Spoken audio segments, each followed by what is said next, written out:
What's poppin'? What's poppin'? What's poppin'? What's poppin'?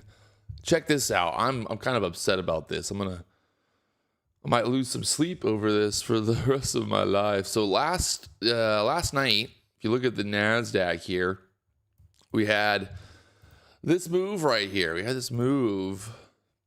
We had obviously the Nvidia earnings come out. We had this big gap. The 5 o'clock, 6 o'clock, right? The open, the 5 o'clock, the 6 o'clock gap. Had the VWAP, this little bull flag breakout kind of set up. And look. Wow.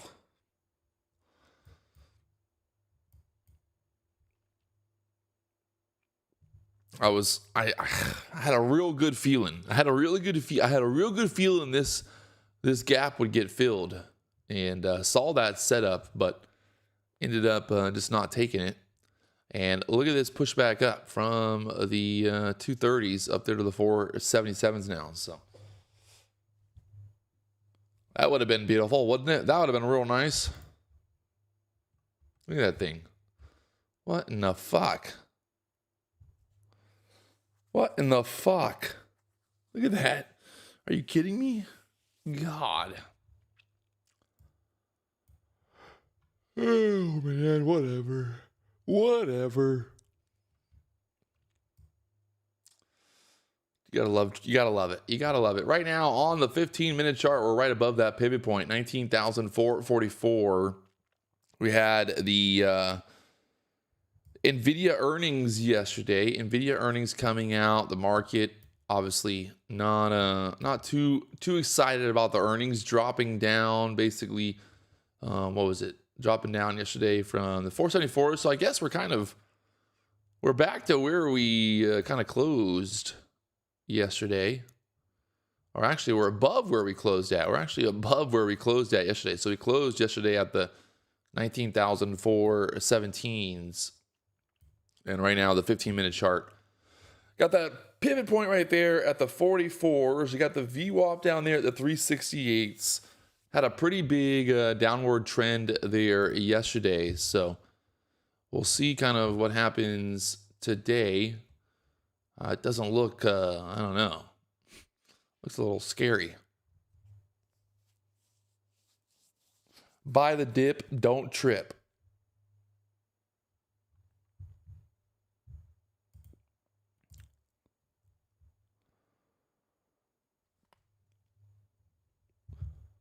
So on the hourly chart right now, kind of setting up with this bit of a setup here. We pushed right back up into that 492 area. We've got a pivot point there on the hourly chart at the 19,530s as well. So we'll see how this kind of plays out at open right now. Getting very tight. Very tight there. How was my birthday yesterday? My birthday was great. So fun.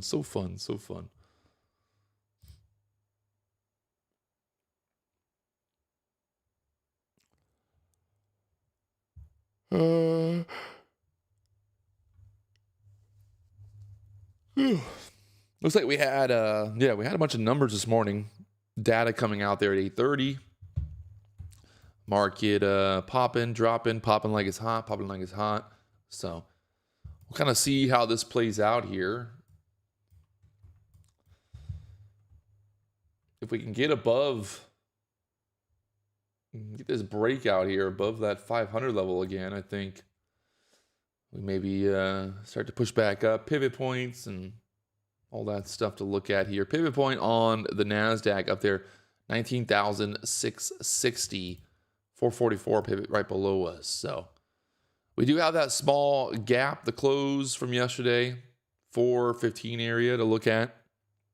But just kind of getting ready, man. Market open, coming up.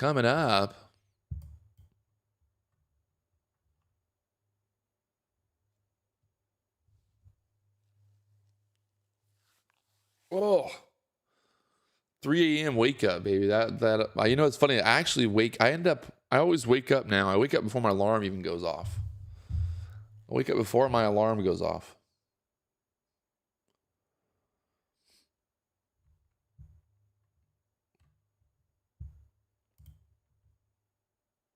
I gotta go. Be right back. Be right back.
We're back.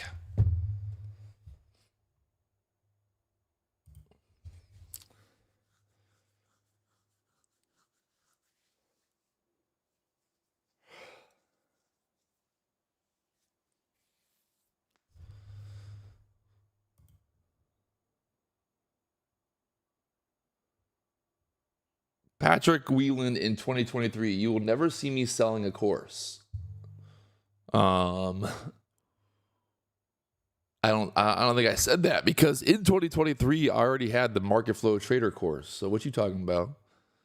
What you talking about?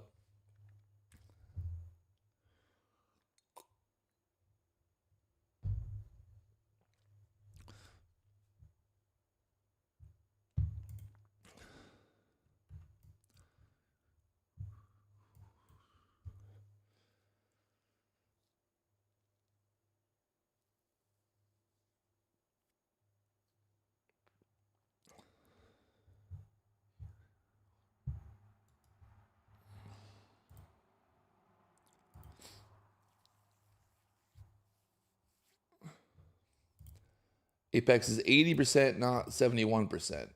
You're right. You're right about that. 80% off right now. Apex is like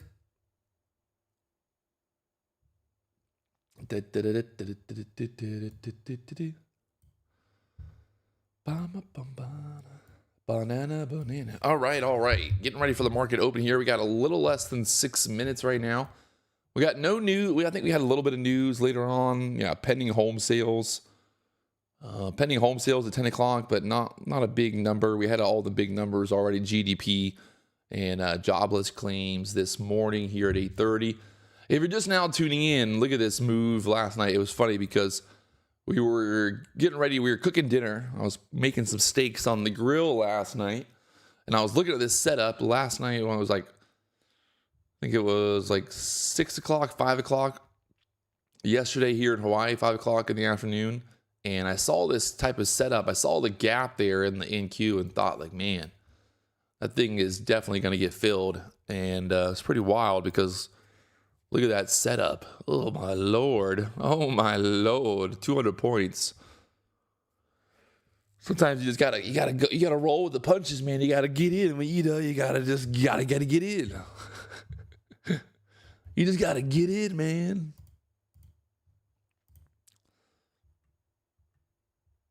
All right, so the Nasdaq, the ES, the Dow, the whole entire market right now pushing up here. We got the gap on the ES. The ES gap would put us back to the 610s. 610s there on the ES, which is also kind of like right where the VWAP's at as well. So we do have a small gap in the ES. We got a gap in the Dow. We got a gap in the Nasdaq here. So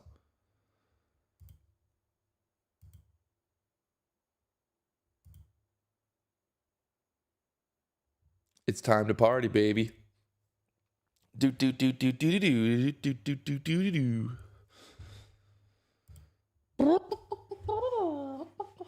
You know what's funny is this house that I'm staying in, the floor where I'm at, like where I put the desk at, I had to put my computer desk closer to the Wi-Fi router. And it's funny because like this part of the house, for some reason, the floor is like slanted this way. So I'm like, it's weird because I'm sitting on like an angle. Kind of annoying, actually. I might have to move this, like maybe move the desk this way or something. I don't know. We'll see at some point. At some point. Is that a 2-minute chart or a 5-minute chart? The one right now that we're looking at?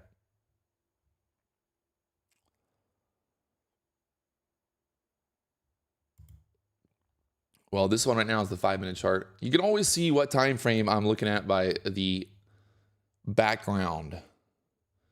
On the background, you see the 5. If it says 5 right there, see, so it says 5. That would be Nasdaq 5-minute chart. The 1 is not the time frame. That is the ticker symbol. So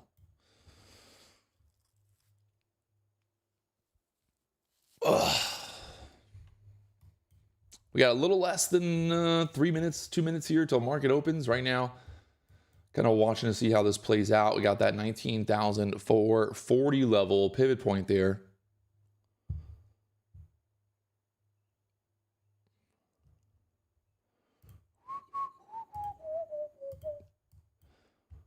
Bum, bum, bum, bum, bum, bum, bum, bum, bum.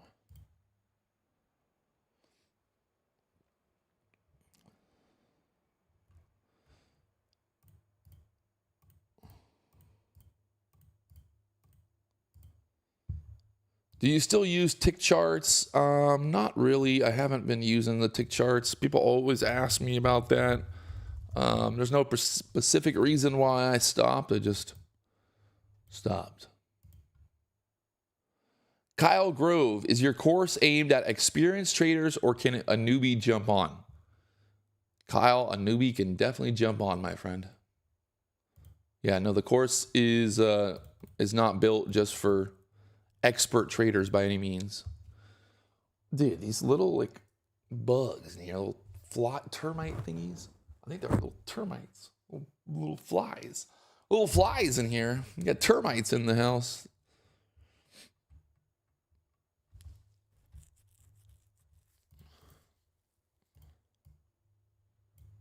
JC Michael said he was a noob and passed first-time combines yesterday after the course. Hey, you know, we like to see that. We like to see it.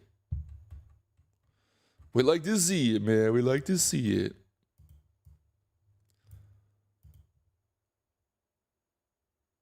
Living the grumpy life. Got through half the course last night. Very impressed. Okay. Even the grumpy guy likes it. All right. Hey, if the grumpy guy likes your course, you know, it might be pretty good. What months out of the year do you get the big waves? You get the big waves here in Hawaii pretty much during like the winter time. Here we go. Market about to open. Being patient, waiting to see how this breakout kind of plays out. Do we get a fake out? We got the VWAP to the downside. We got a pivot point there at the 19,440s. Here we go. Market is open. We had this little overnight high up there at the 515s as well. So, like always, time to make some money, baby. Market is open for business. 3:30 in the morning here in Hawaii, and we are partying live on YouTube. Who else wakes up at 3:30 in the morning, has 2,000 people watching them? It's crazy. It's crazy. Boo, boo, boo, boo, boo, boo, boo, boo. I want to kind of stay on this bigger time frame for now, just to see how this kind of plays out. I don't want to get suckered into some stupid move here at open right now. So let's see. Would love to see a little pullback. We got that gap fill potential, 415 VWAP to the downside. So just sitting back here, waiting and watching for now. No reason to do anything crazy if you don't need to.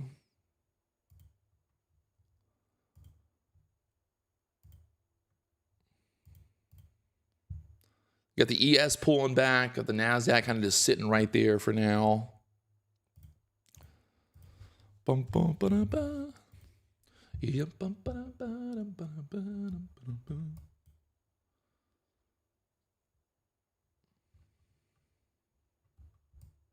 Nasdaq breaking above the overnight high now from the 19,480s up there to the 520s. A little breakout out of this setup here, a little rising wedge, I guess you call it.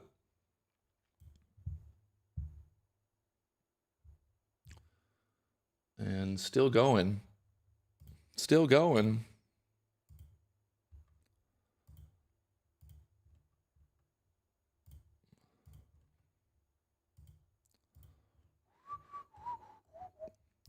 Do you trade the first 15 minutes? Just depends on the setup. I'm not long right now. I don't have a trade going. I'm trying to be patient. I got plenty of time, but look at that move now from the 480s, little breakout there. Up there to the 550s now, 555, still going. Damn it. Look at that thing.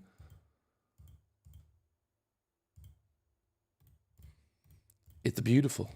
It's beautiful, man.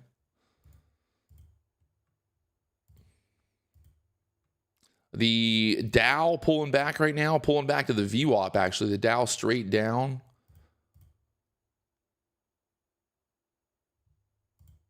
I love how people in the chat are like, I'm done for the day, done for the day.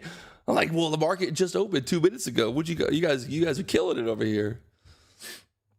All right, so the Dow right now is back to the VWAP. So the Dow is straight down here at open, like just dropped 200 points straight down to the VWAP on the Dow. The Dow is in free fall mode while the Nasdaq's going straight up here. You gotta love it. You gotta love it. We saw that setup there, 15-minute chart now breaking out to the upside. Look at this thing, still going, still going. Maybe pushes up there. You got that kind of 74, 80 area to the upside. Some resistance there from yesterday.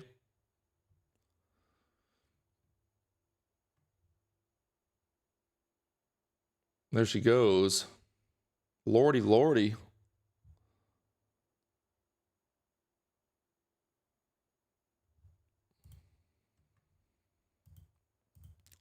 Lordy, lordy. People asking about, have I ever done the video verification for Apex? I don't think I have to. I don't think Patrick Wieland has to do the video verification because clearly they can see my live streams. I don't think they're gonna question if I'm actually trading my accounts or not.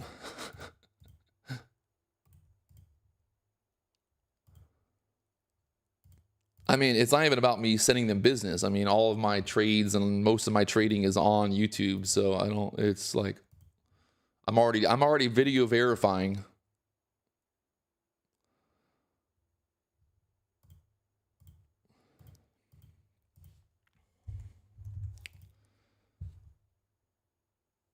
Nasdaq straight up now, right up there into that resistance. Holy guacamole! Look at this thing.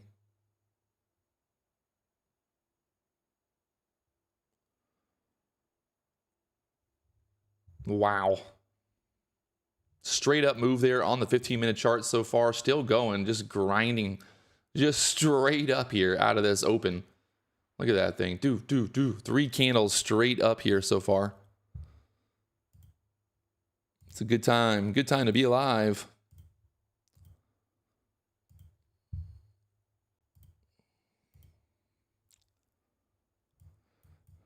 Kind of funny too because it pushed right off that 21 EMA there at open.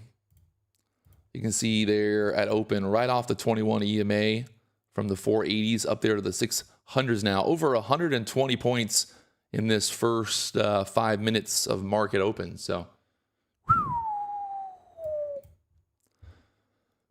who's making money? Who's making money? All right, so I mean, it's got to pull back at some point, right?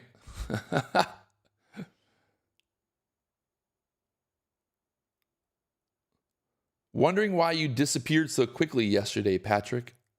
When did I disappear quickly? What's this guy talking about?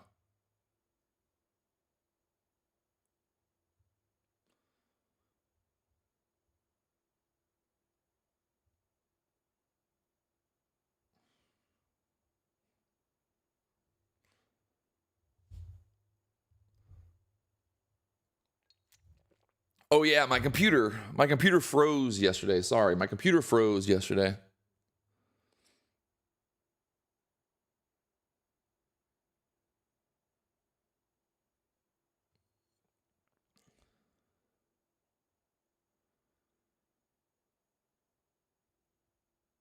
But I was still live until like noon. Two trades. Might touch the 660 pivot point to the upside, 19,660. I mean, I need some type of pullback here. I need some type of pullback, man. Back to the 1 minute chart. Can we get a bull flag or just some kind of higher low in this area maybe? Patrick, is the Lux Algo indicator worth it? I don't know. What, you know, ask what is anything worth it? How much money? I don't know. People are always so funny about like trading stuff. Like, oh man, is that really worth it? I mean, I don't know how much, if you're making thousands of dollars trading, it's not really anything that, hey, I am not in a trade right now. I am not in a trade. We are sitting back here waiting for a bull flag, some kind of pullback here. No trade right now, just being patient. We had that move straight up off of the 480s. That probably would have been my long there at open, but was kind of like telling myself I wanted to be patient here. And well, this is what happens whenever you're patient, it's like, oh, I'll be patient today. I'll be patient. And then the market does this shit. And then this kind of pullback. Look at this pullback right now. Are you kidding me? There's no way I'm going to chase this right now.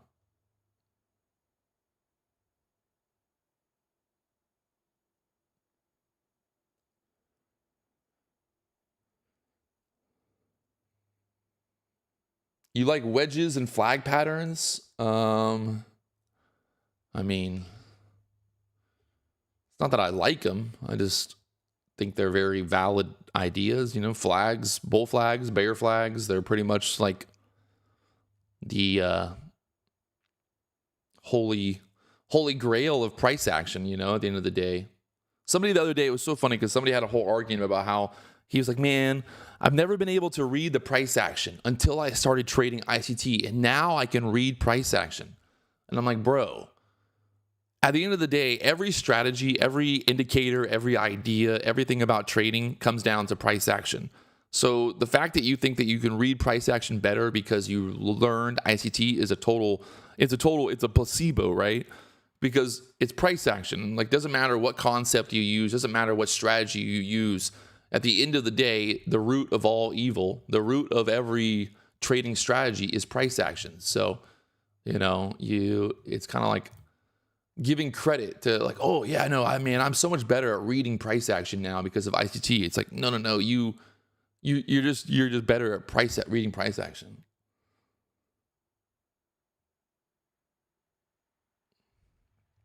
She's trying to hold up here. Like, is this the long right now? Is this the long? Is this the longy dongy?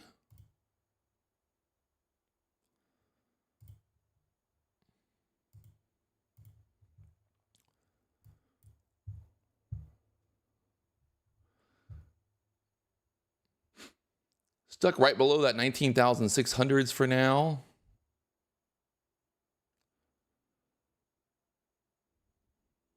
I would have liked a better pullback here.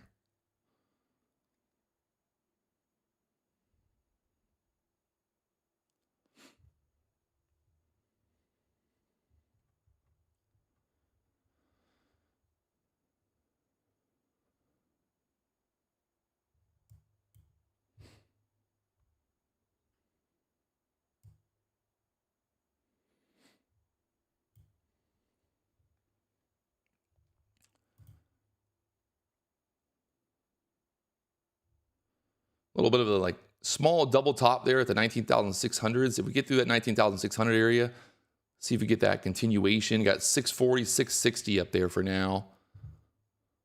But looking like we can get more pullback here. The Dow is like straight down.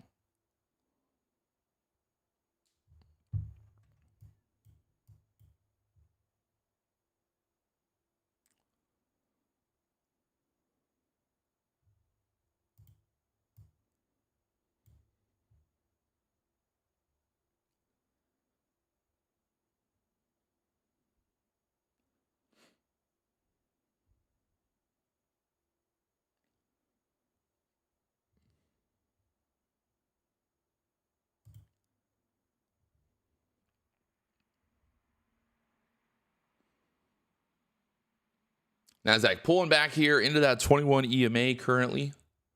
Back to the 540s here.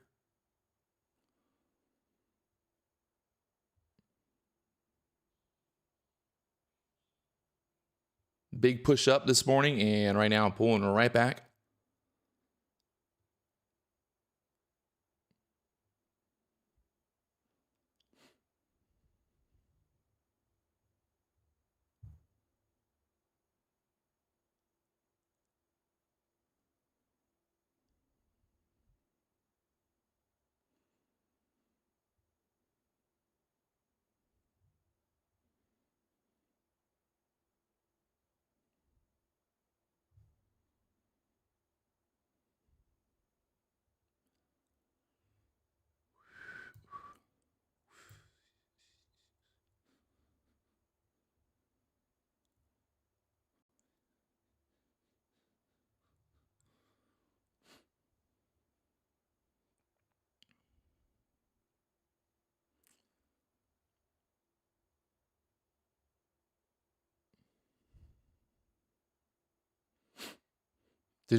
Nasdaq in trouble here for now. Just kind of waiting. See how this, if we get a bull flag set up here, but right now pulling back here to 540s.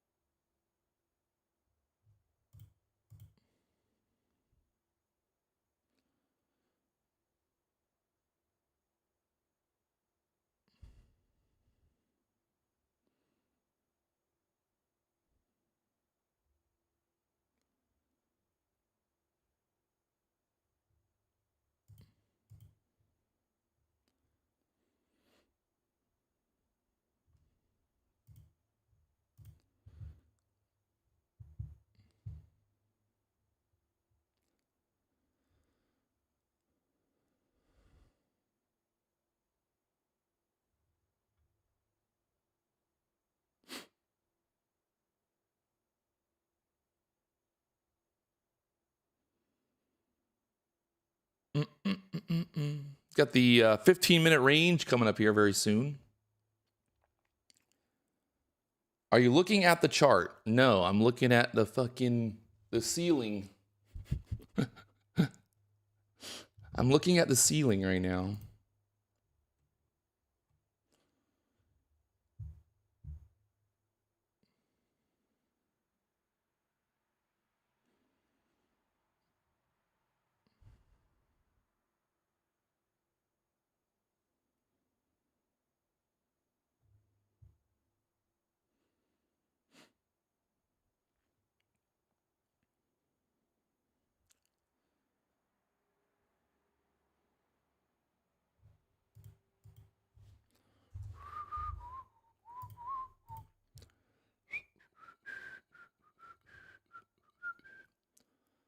Trying to hold up here at the 550s on this pullback right now. Can the bulls hold here at the 550s? The rest of the market right now tanking. Not looking too hot, so.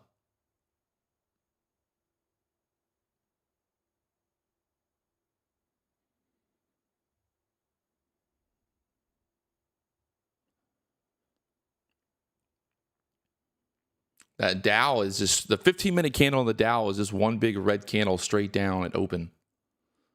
Pretty wild. Pretty wild. Now pushing straight back up. Okay.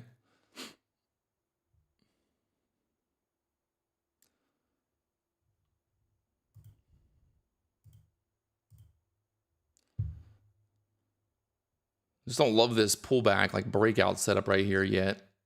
I still think we can go lower from here. As long, it's kind of like these wick. We got to get through all this wick stuff here if we're gonna go. If we're gonna go up. It's just I guess looking at the 5-minute chart right now as well, pulling back into the middle of that first 5-minute candle. We got obviously the 15-minute opening range. The high is 611. After that, there's a pivot point at the 660s.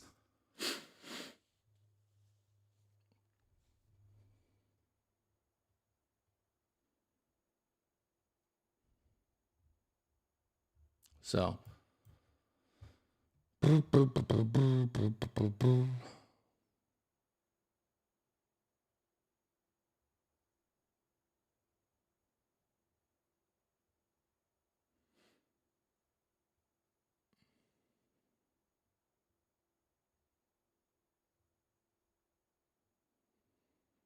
The Dow is just straight down right now. Dow's basically filling the gap back to the downside there. The Nasdaq's pushing back up here for now. I think that 80 area is going to be key to get through.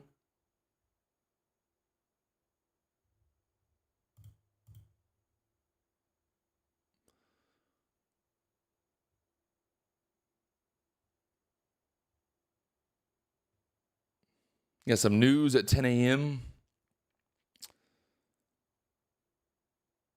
Oh, my Lord. 5-minute chart trying to break out through the 600s here.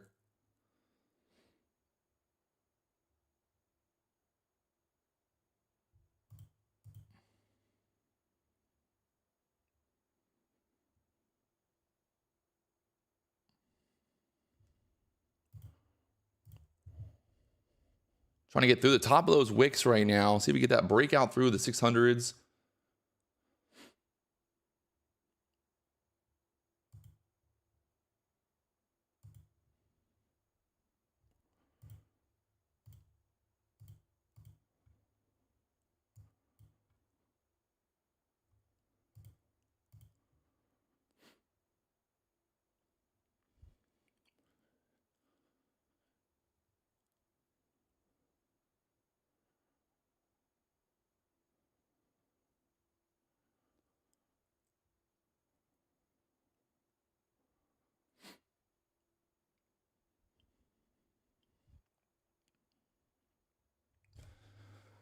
$19,600 area resistance right now. Just need that straight up run through that level. There we go. Straight up like that. Straight up like that, boys. Wow.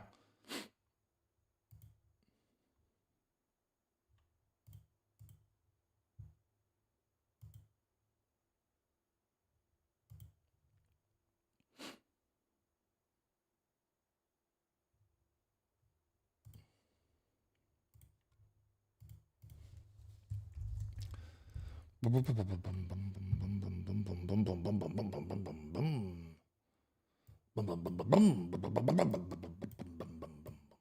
gotta get some headphones or something. Just sitting here in silence is making me make noise. And now the Nasdaq trying to push up there through the 600s now.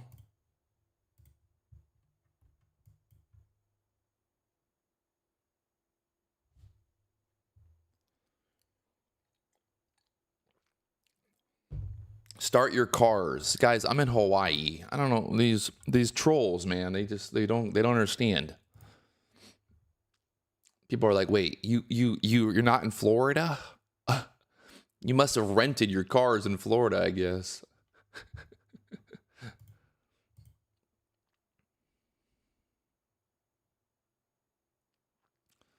Nasdaq once again straight back down.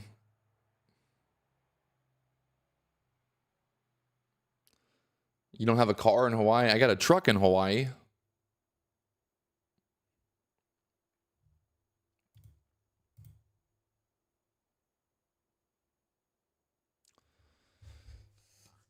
Oh my baby Jesus.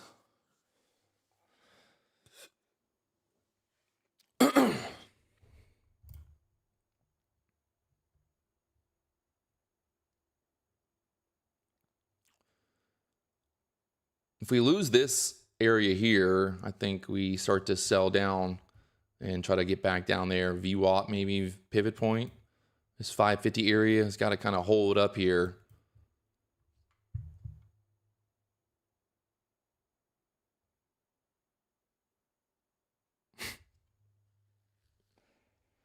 I don't know. I sometimes I can't figure out if people in the chat are like, if they're, I don't know. I just can't figure it out. Like, did Tory Trades really say that my cars are rented? Like, are you just saying that? You know, like I can't tell if people are just like making up shit or like if people actually are saying that. Like, who in their right mind can fucking say that my cars are rented? They're wrapped. Each car is wrapped, has my logo on it. I'm fucking buying a twin turbo for the Huracan. Like, why the fuck, you know what I mean? Like, why would I buy a twin turbo setup for a fucking rental car? Like, come on, idiots. Dude, it's insane. Patrick rents his cars. Yes. I went to Alamo, Alamo rental car, dollar rental car, rented a car, and then I put a twin turbo kit on it. Like, are you fucking crazy?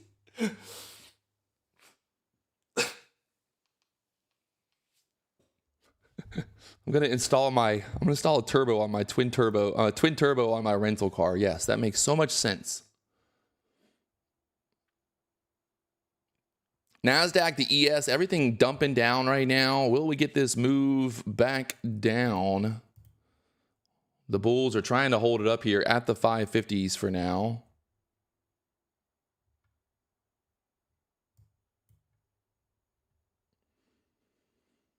Looks like it just wants to dump here.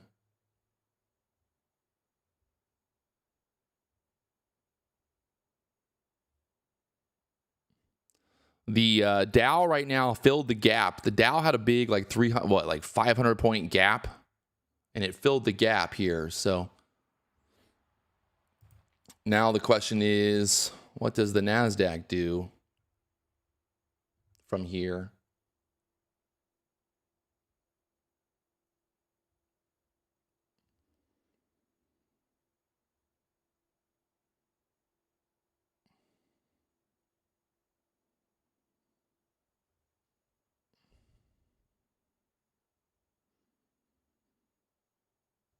They like that 550 area again, holding there.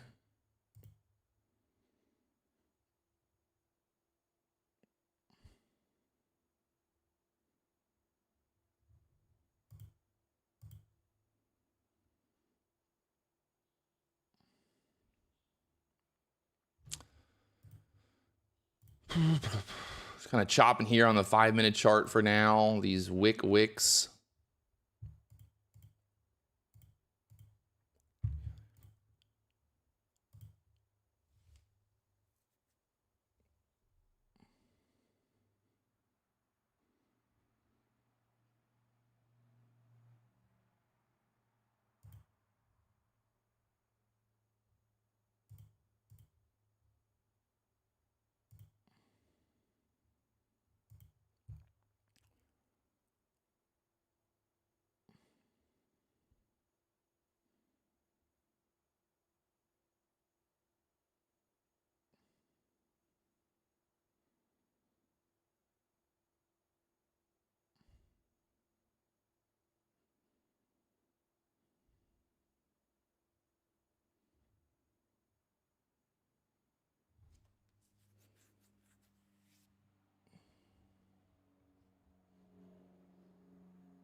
Five-minute chart kind of just stuck here for now.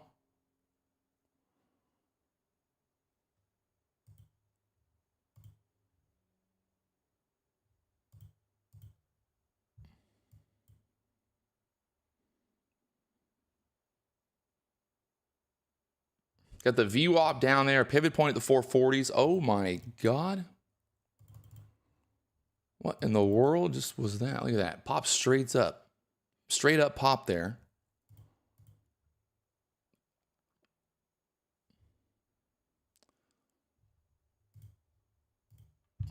That was some wild price action.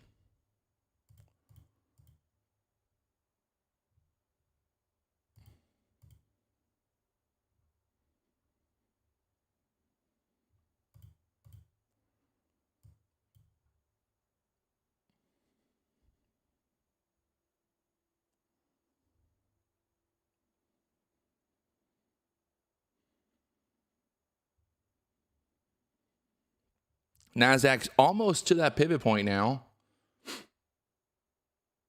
Just really some scary price action here. If you're short, at least. If you're long, you're happy, but the short's getting absolutely destroyed on that last candle.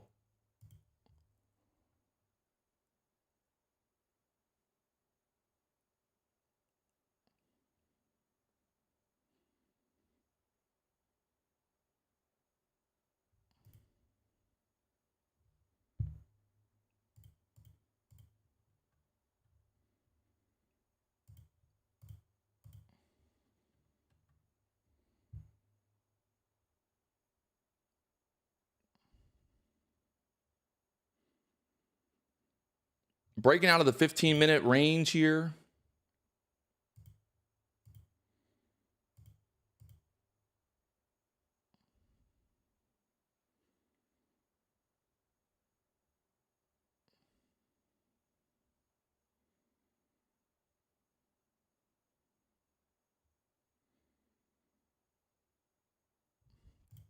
Got that pivot point at the 660s.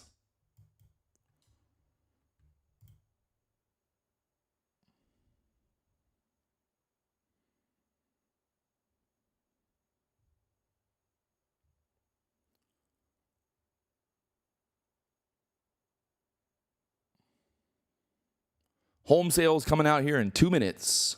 2 minutes till the home sales.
Got a little bull flag here on the 1 minute chart trying to break out right now. They get up through that 50 area, and then you got the 60 pivot point there.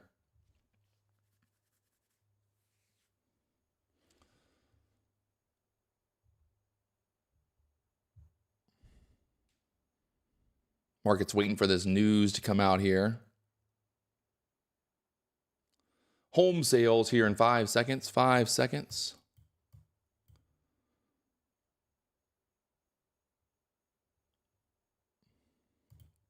Well, there's the bull flag playing out. 40 points on the news. On the news.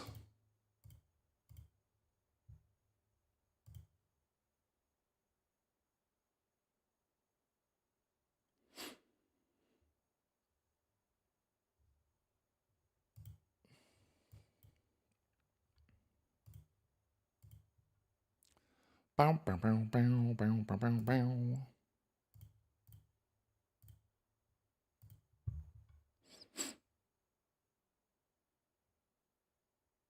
Jeff, bought your course, bar none, the best trading information I have seen.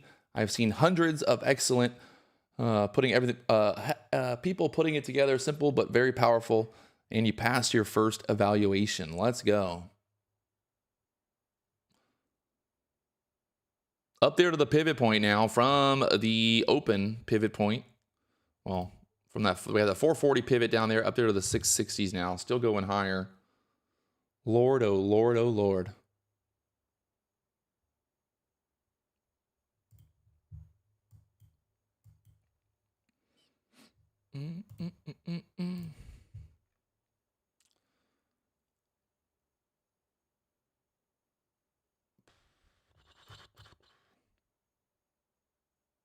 We're up 200 points from this breakout at open right now. 200 points since 9:30. Crazy move here.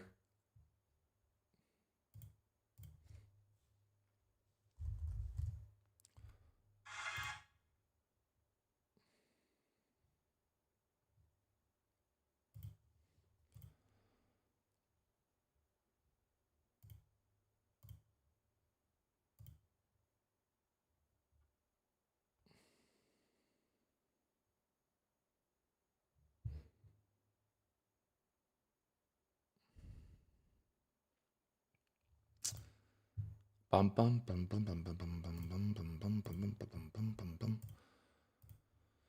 We broke out of the 15-minute range right now from the 611s here. We pushed all the way up there to the 680s. Just don't love this move is just like, I don't know if you guys have been watching this price action, but it's been very jerky price action.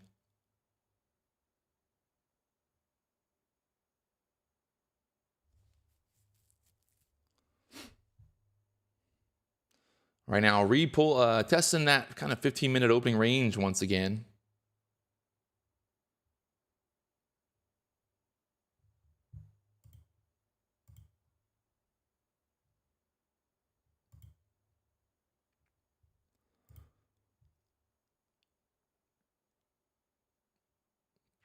Rodrigo got his first $2,000 payout. Let's go. Rodrigo in the house.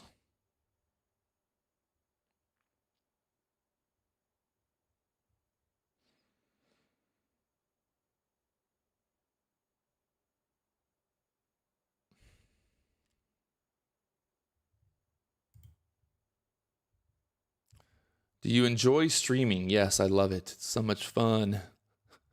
I want to stream every day, all day. It's the best job in the whole wide world.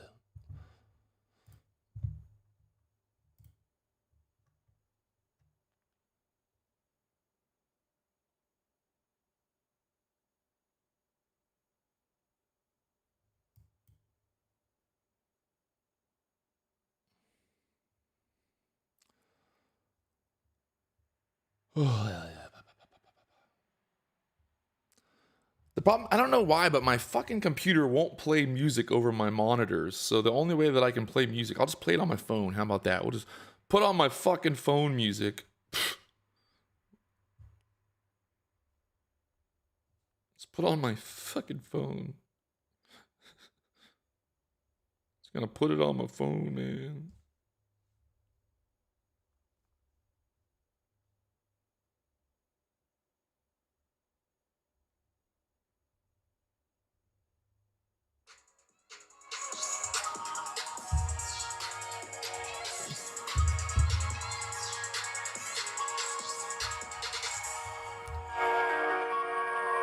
Don't worry, I got you guys. Music's coming.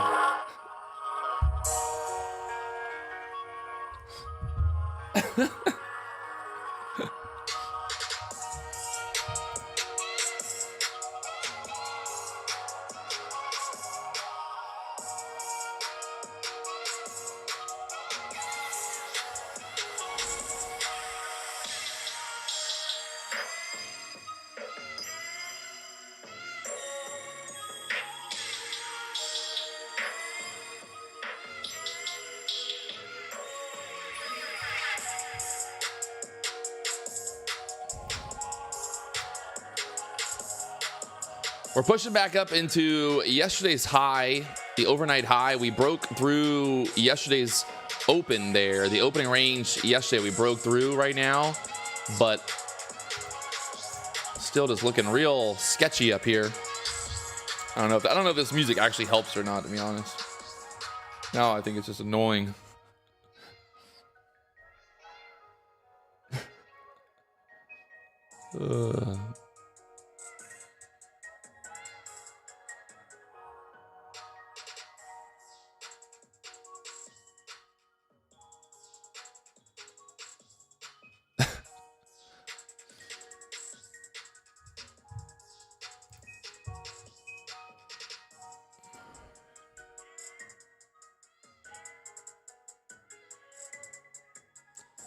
That VWAP just hasn't been touched in a while. VWAP has not been touched since last night. So, you know what they say about the VWAP? It loves to get touched.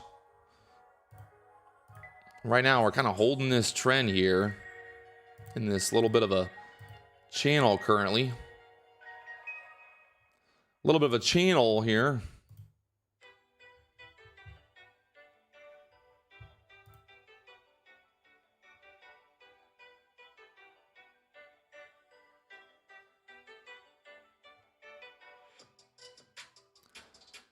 Back to the 21 EMA for now.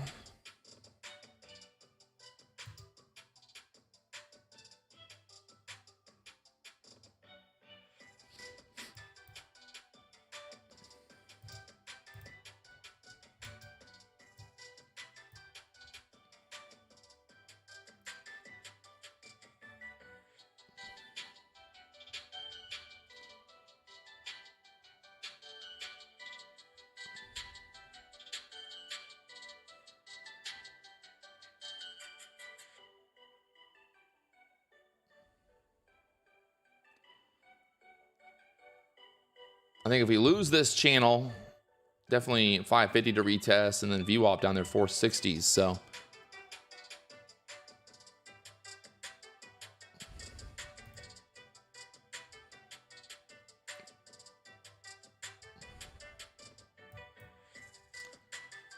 that 660 pivot point up there.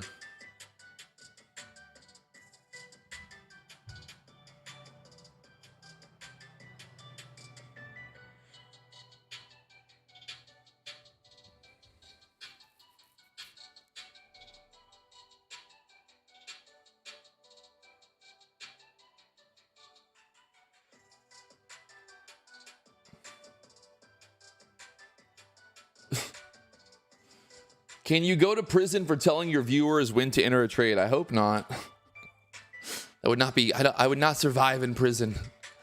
I would not do well in prison. Imagine going to prison for literally being a YouTuber. Oh, that would not be good. They would eat me alive in there. They would eat me alive, man. I'd get eaten alive in there, boys. I'm not cut out for prison.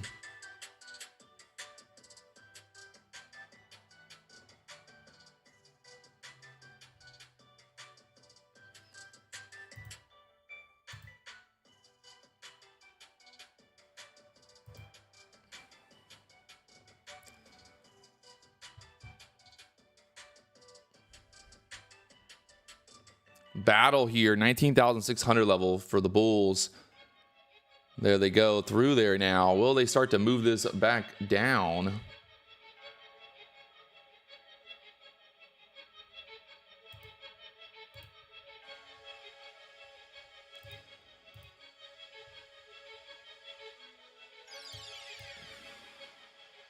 I guess so. Through the 600s now. Still just kind of chopping around.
Bulls are in trouble here.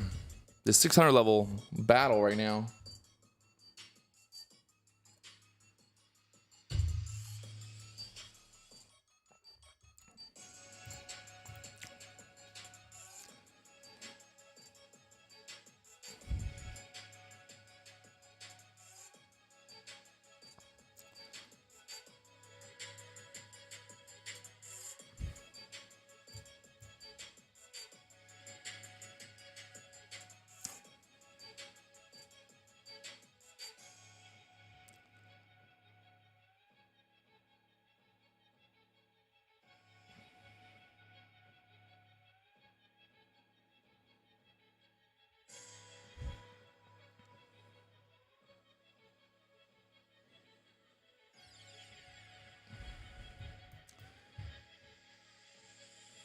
They're retesting that 600, retesting.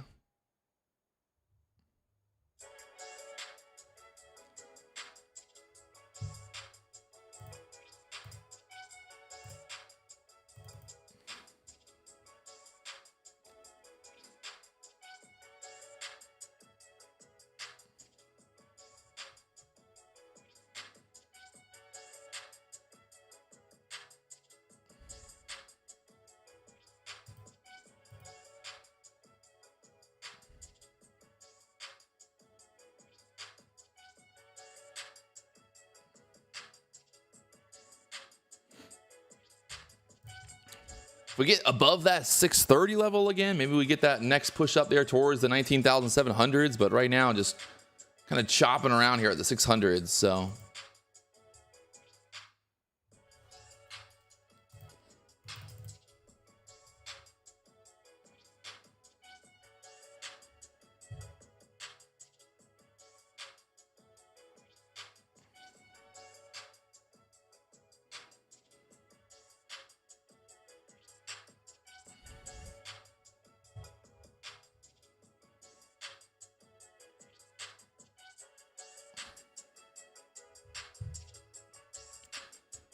I feel like there's a rug pull coming. Rug pull coming, boys.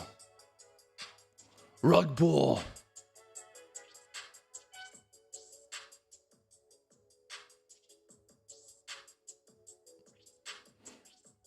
Got that VWAP down there at the 470s. Or a face ripper, maybe. Just rips face here. Get back above that 620s, maybe face ripper. But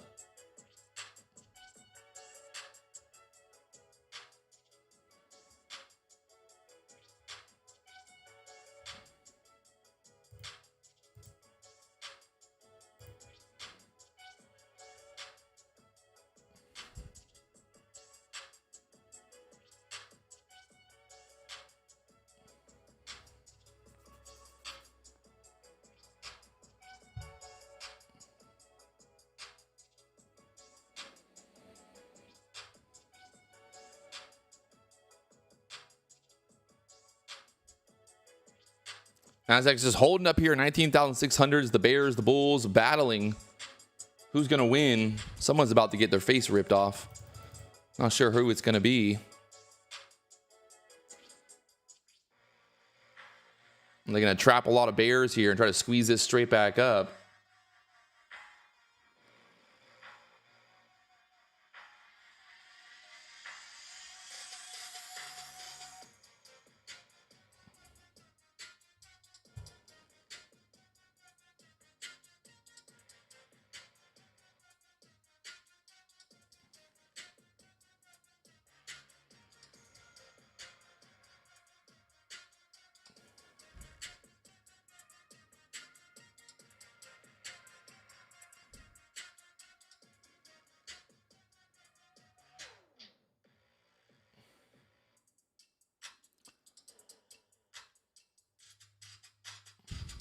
The Dow's ripping back up, or the Dow's breaking out of that last 15-minute candle right now. The ES is sitting up here at the highs. The whole entire market just sitting there.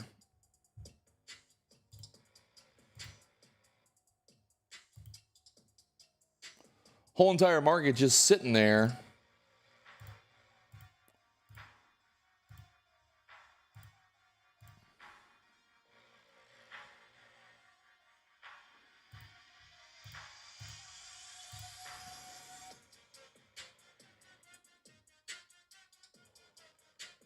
If we lose that 580, we should start to sell down here. That 580 was bouncing there earlier, so watching that 580 area here. 580, 620 is kind of like very tight range right here.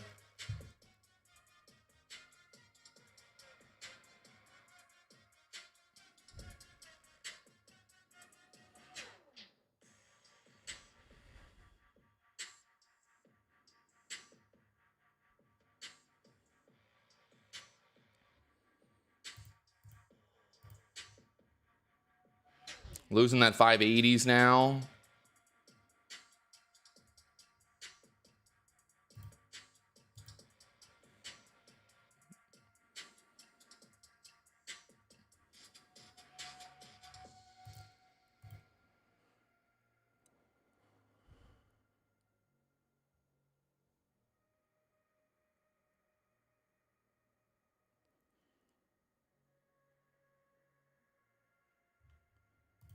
VWAP is all the way down there at the 476s.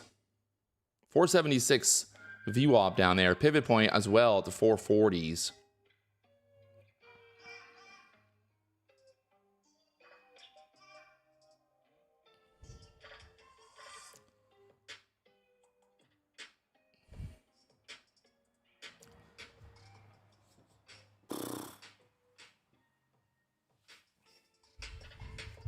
Need to get away, get away, get away, get away, get away now.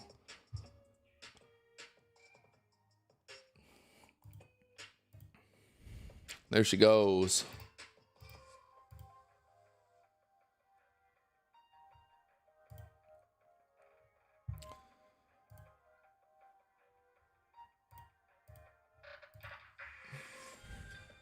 Right through the 80s now, down there to the 530s.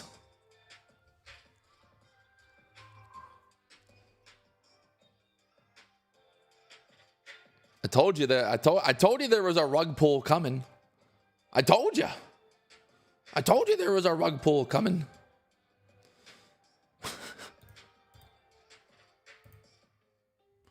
This fucking monitor, man. What am I going to do about this freaking monitor? I don't know why. I got this freaking piece from Walmart for the Mac, right? I was reading online that a lot of times those HDMI fucking cords don't work on the Mac. God damn it.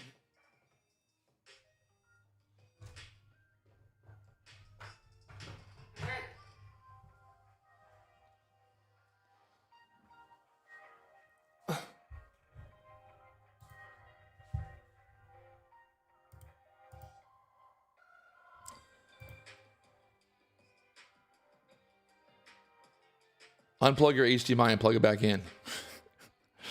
We got technical. We got Best Buy nerd services in the chat now. How I can't believe I never figured that out. You just got to unplug the cord.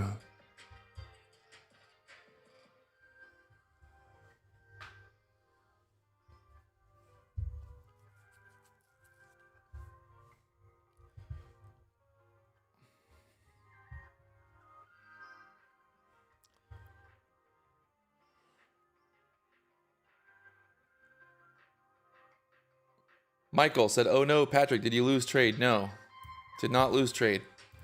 We made trade. Shorted for the break below the 80s. Took profit there at the 63s. So, like I said, looking for that 80 break.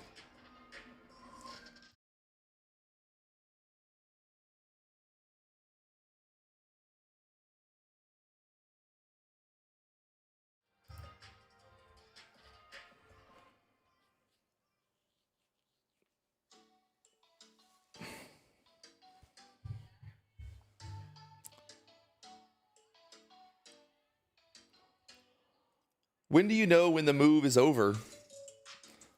Nobody knows when the move is over. You just gotta trade what you can get.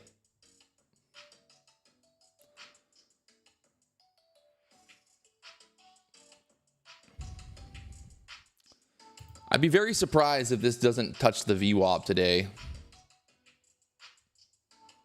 I don't know. VWAP down there at the 480s has not been touched in quite some time.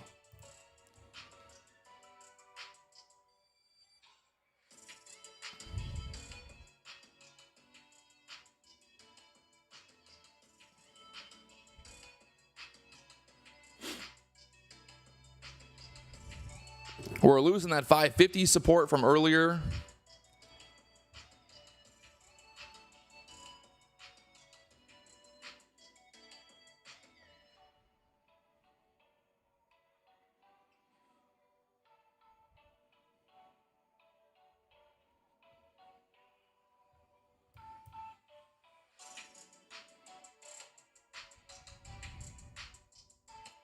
Very tight here at the 550s.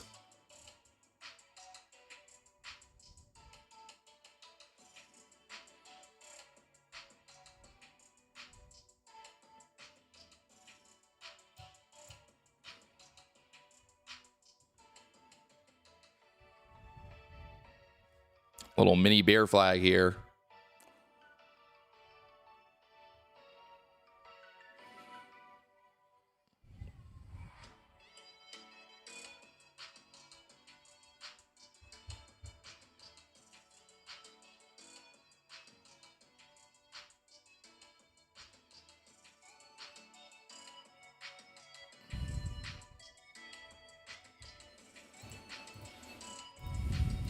I mean, you look at this chart right now and you're like, is this really going to just bounce right back up from here? I don't know. I feel like got to get that VWAP touch. Got to run some stops here. You know, there's a lot of stops sitting here for the longs. If you're long, if you got in long this morning, you're like, I don't want this back below 550s. So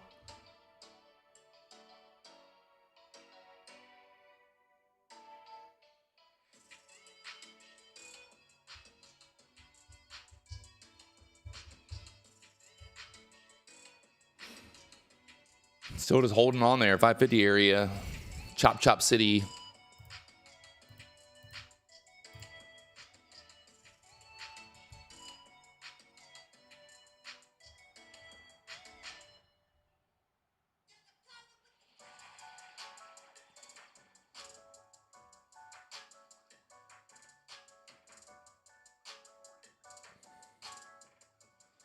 Whew. Got a lot of range on these candles today. That 1 minute candle, 2 minute candle, getting some serious range from the 30s right back up there to the 70s now. 40 points on that 2 minute candle. Lord, oh Lord.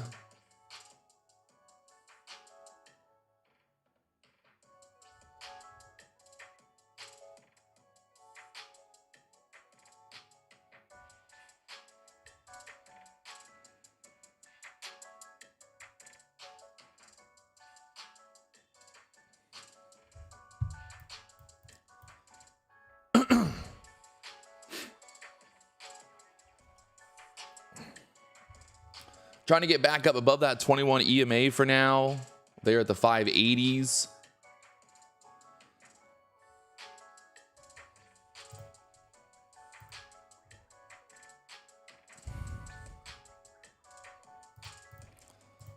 $15-minute chart right now.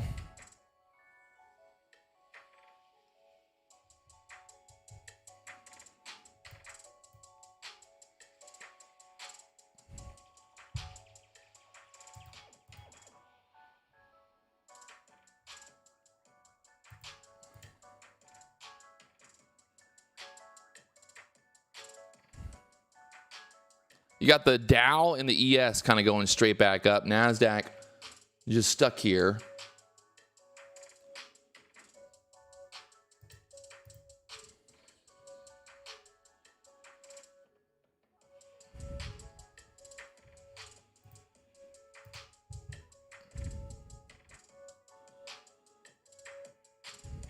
Nasdaq trying to break out through this 80 level. 19,600 is up there.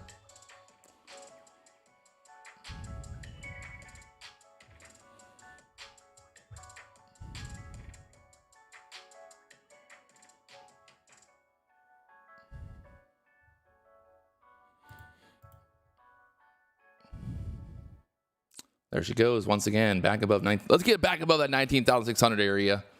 Turn it into support. We are kind of like pushing back up into this, breaking out of this trend line here, I guess.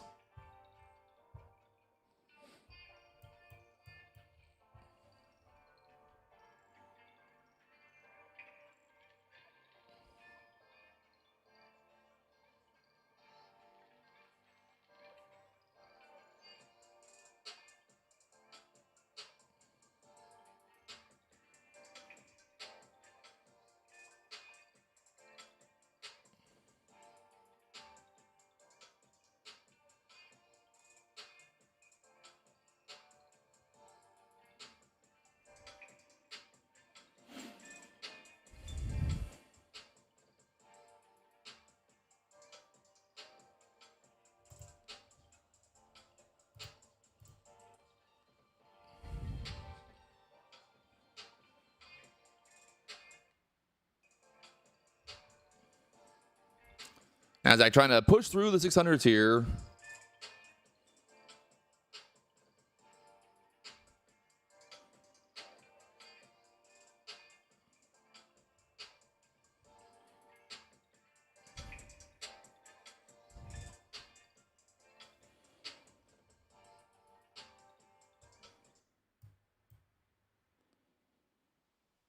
For now, just stuck right there below that 600 area.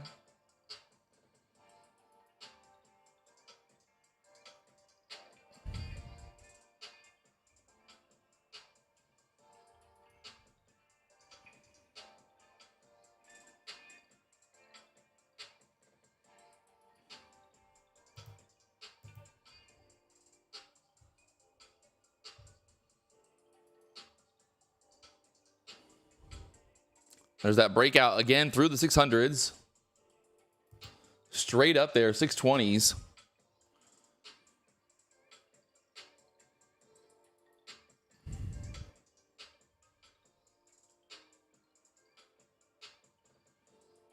The ES going for a new high right now. Nasdaq, little pullback here.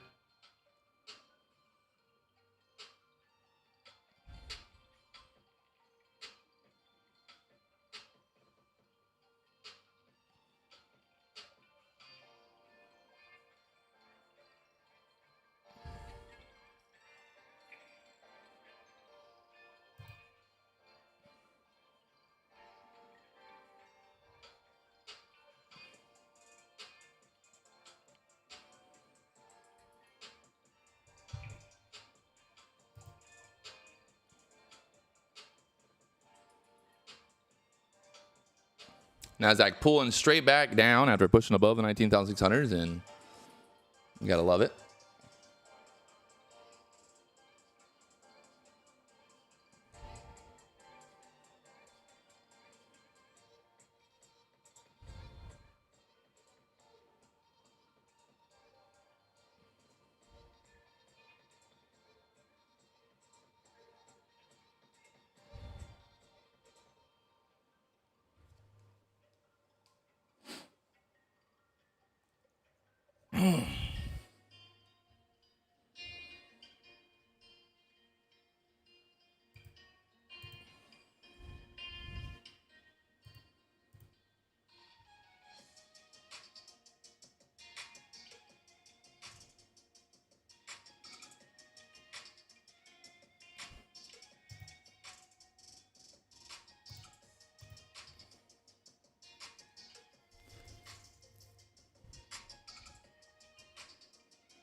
It's raining outside again.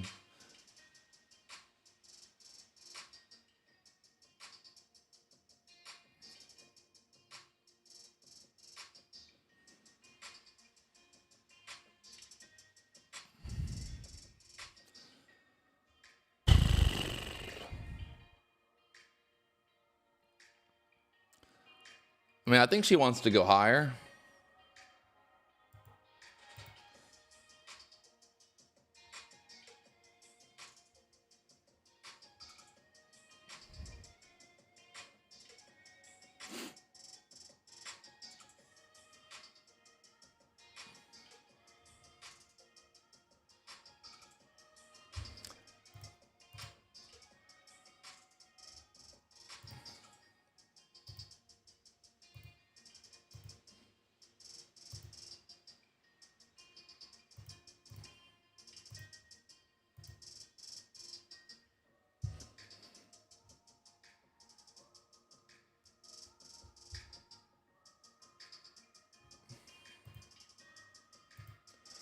Market trying to push up here.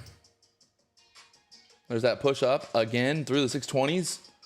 Nice. Nice.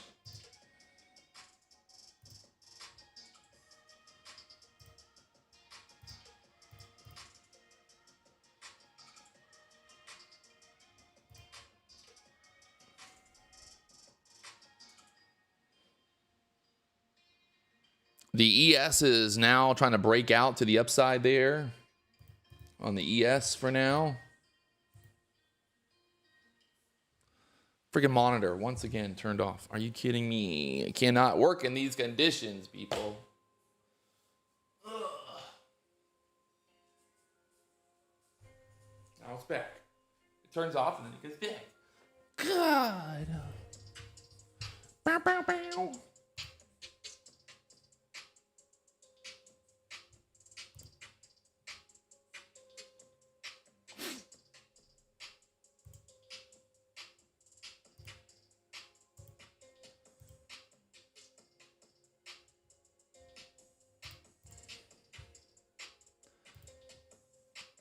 There we go. Nasdaq breaking straight up here. Like I said, the ES trying to make new highs. Nasdaq following right now. This monitor is getting worse by the minute. I don't. It just keeps going on and off. Fucking A. I can't even see. I can't see. I got one monitor working, but the other monitor for some reason just keeps going on and off. Help me. Where's the geek nerds? Where are the geek squad at?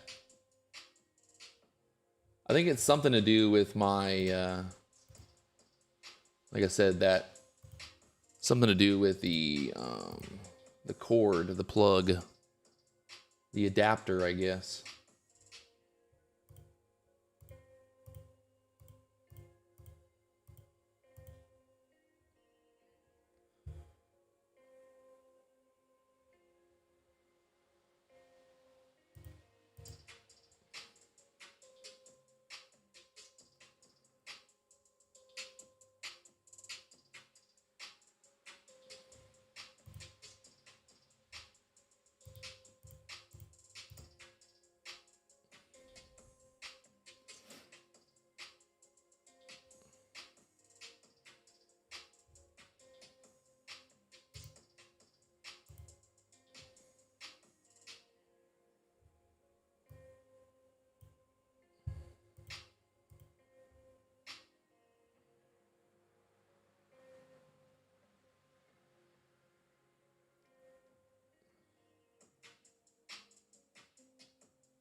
Lower high currently here if we don't break through the 640 area.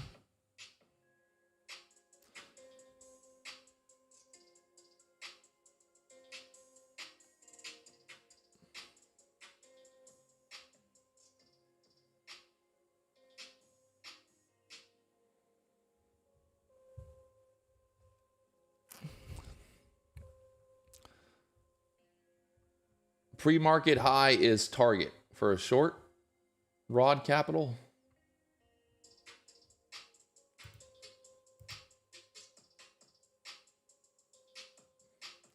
C588JC. Do you want to get banned from the chat, bro? Relax.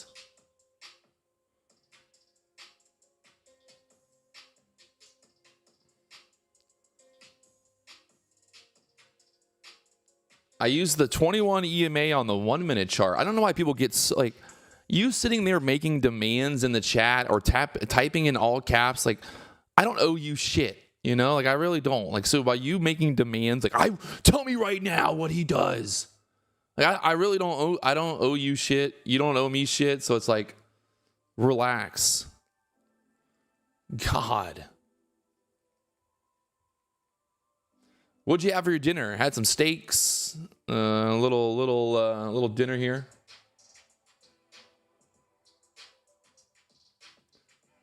C588, dude, it's in the course, bro. Like, somebody the other day asked me, like, Patrick, I bought your course, but it doesn't talk about the opening range. I'm like, it's fucking literally in the course. I'm like, come on. It's in the fucking course, bro.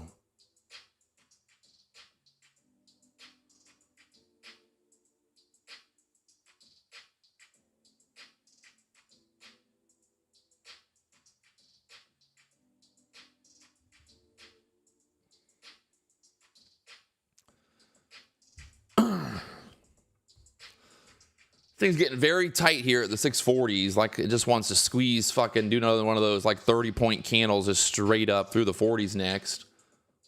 The ES is making new highs. The Dow is pushing for the highs right now, but Nasdaq's just stuck right below that 40 level.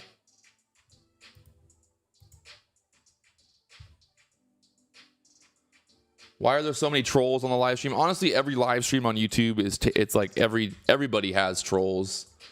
I was in Alpine's chat yesterday, and it's just like same shit. It doesn't matter how big you are, how big your YouTube is. It doesn't matter how many viewers you have.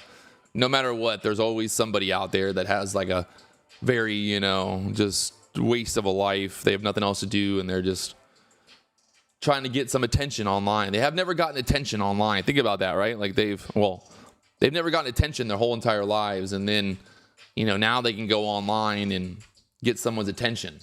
That's all it is. They just want attention. Patrick, I need attention. My mommy didn't love me when I was a baby. My daddy didn't want to hang out with me when I was a baby because I was an idiot. So, can you please be my daddy?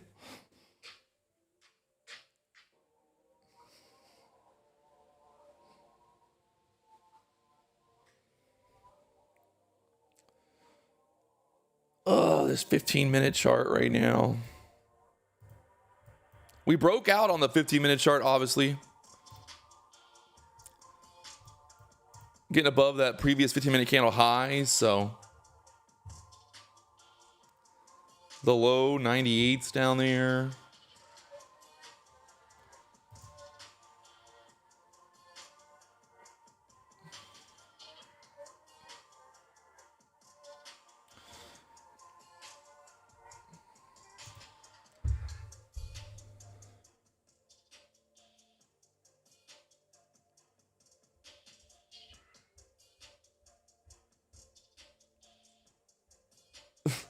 Adam Mitchell, thanks, bro. No homo. It's all good.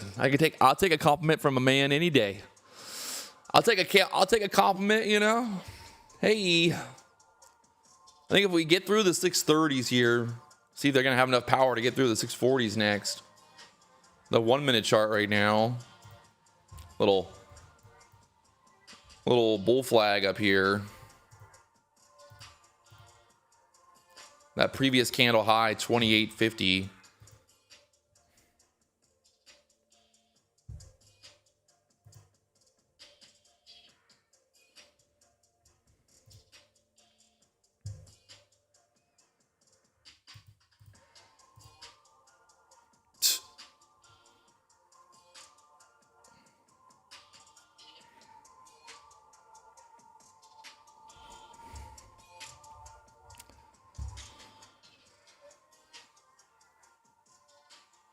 How does he do it? How does he do it? Oh.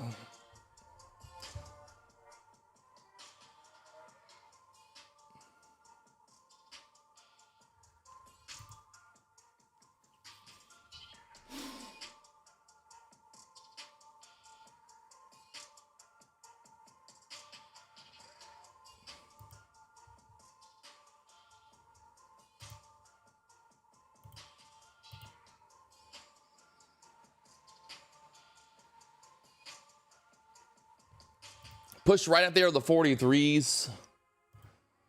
Still just chopping around here.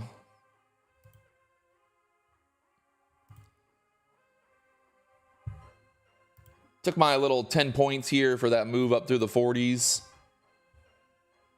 Even though it's like maybe it rips higher from here, I'm okay to just lock in some profit there. We're up over $10,000 today in this account right here. You know what's funny is I've talked about this before. I look back at some of my like most profitable days, and honestly, some of my most profitable days are literally just me like getting those 10, getting those 20 point moves, you know, over and over. So, you know, it's nice to get those 50 point, 100 point movers, but on a day like today, I feel like it's a little bit safer just to get those 10, 20 point moves. Lock it in and then wait for another setup where you know it's like it wants to break, you know.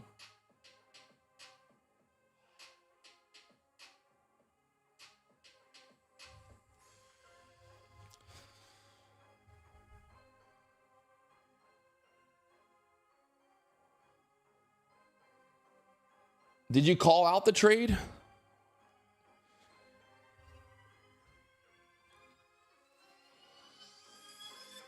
I don't know. Did anybody in the chat hear me say that I was looking for a break above the 30s there? Did anybody hear me say that? Did anybody hear me see that? Sometimes I wonder, does the microphone work?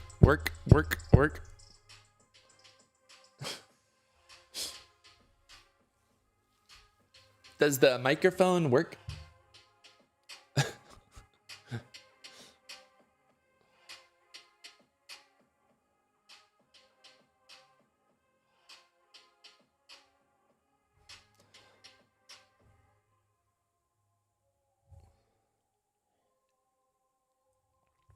Are people watching the stream? I'm confused. I literally just showed my trade. I took profit for the pop above the 40s there. I'm not in a trade right now.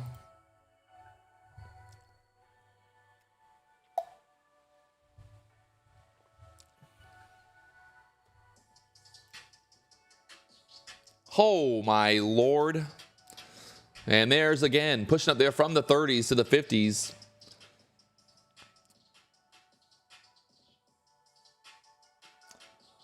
Oh, God. He's not calling out trade. He calls out possibilities and then takes credit when they work out. You're right. You're so right. How have I been so wrong? How has Patrick Wieland been so wrong? I've called out like 500 trades a day, and you know, if it was 50-50, half of them were wrong, half of them were right.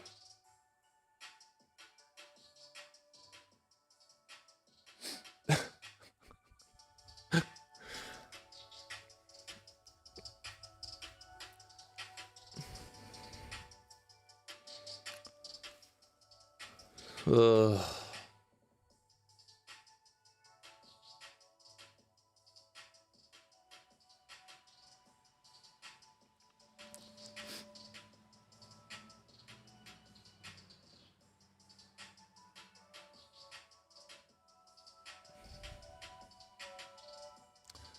So there's your push. Like, this is exactly kind of what we talked about, like literally 2 minutes ago, pushing up there towards that pivot point now. We had the 15 minutes set up there as well. I legitimately called out this exact thing happening. So anybody that thinks I'm calling the market both ways and then just taking credit when they hit, and like, that makes no sense. It absolutely makes no sense. I don't even, how does that even work?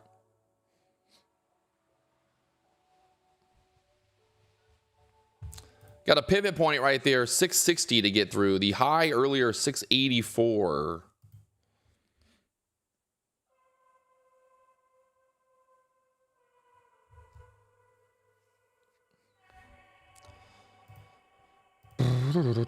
Five-minute chart had a little breakout there as well. Pushed right up there to that pivot point again. This price action is just like, we're making these like kind of big pops, but they're just like not really sexy, right? Like it's like we always like, we're like popping up there and then just like kind of pulling back, and we haven't had like a nice little push here.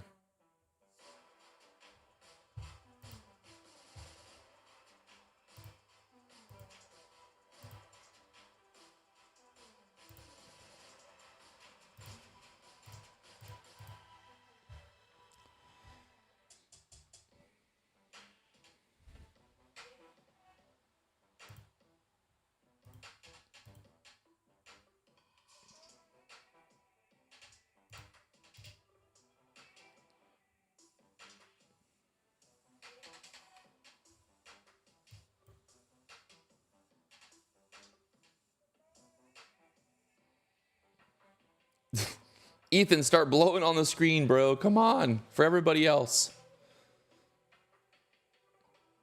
Maybe we get this continuation through the 650s now. We've got to get right up there through that pivot point there at the 60s, and then try to run it up there towards that overnight, or not the overnight high, but the earlier high there.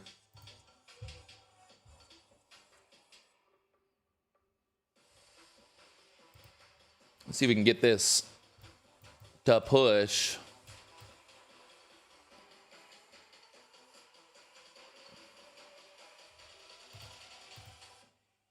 Take a little bit of profit there, 669, and then see if we can't ride the rest.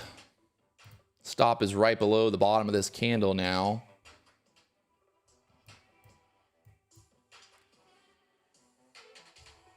Try to target that overnight high up there.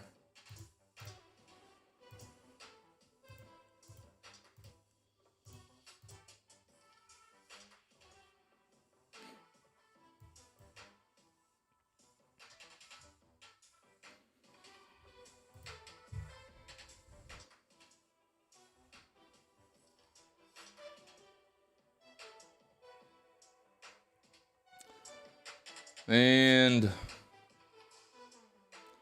right now, holding there at the 660s, that pivot point there. I'm moving my stop up here, basically like break even, or 57s now for my stop. I don't want it below 60s again. I wanted to push off this 60 level and go straight up here. Get up. We got to get up there through the 75s. I'm take a little bit. See right there, 68, just in case we get stuck here. Oh, we got stuck. There we go. Let's see if we can get all the way up there to the 80s now. 77s to take some profit. We should take out that high from earlier up there, 85s or so.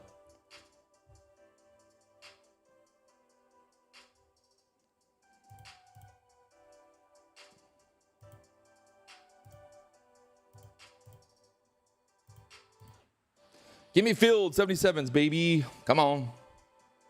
Oh, don't you do that, Nasdaq. Just fill me right there. Fill me to 73s. I'll take it. And I'm moving these stops up. I'm going to try to trail this. I got 3 contracts left. Stops at the 64s now. We're either going to break out here or we're going to pull back and chop around some more. I'll take it either way. We're still locking in profit off of that 54 breakout.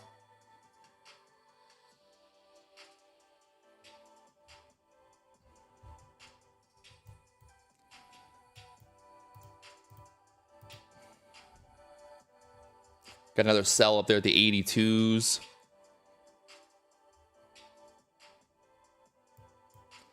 There we go. Got 1 contract left. See how far we can push this, baby. Up there to the 95s now. Beautiful. Push right through that high now. Like I said, above that previous high from earlier there at the 84s.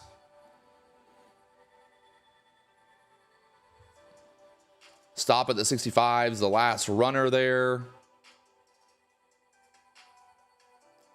And we'll look to see if we can get that push up there above the 19,700. It's possibly next.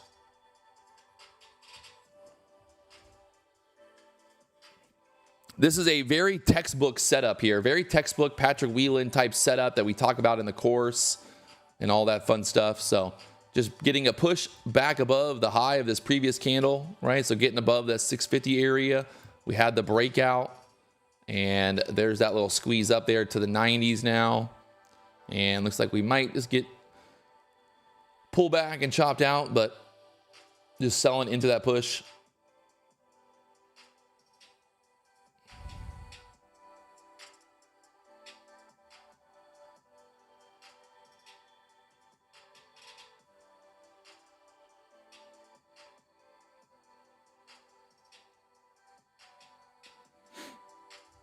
The runners, man, moving my stop up to the low of that candle now.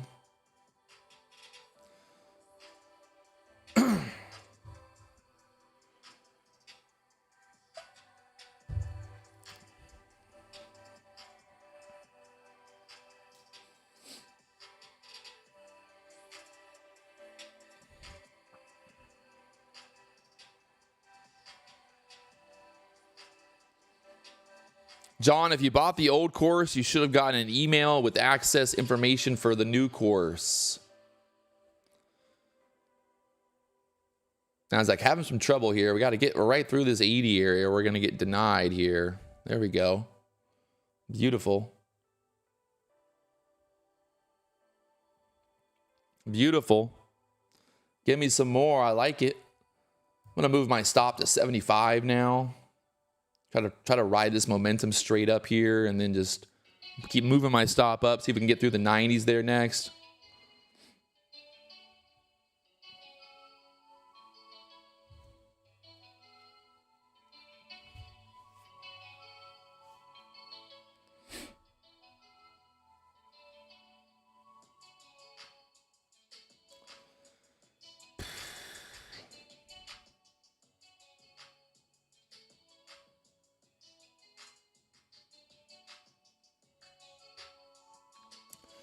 And oh, saved by the bell.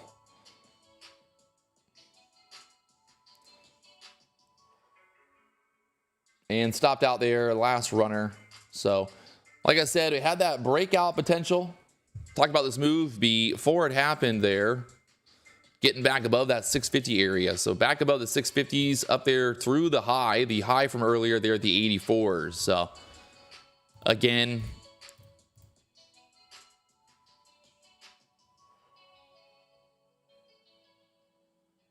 the only people that sit here in the chat and bitch and complain about whatever the fuck they're bitching about are fucking losers. I mean, what are you gonna say? Like, what are you gonna say right now?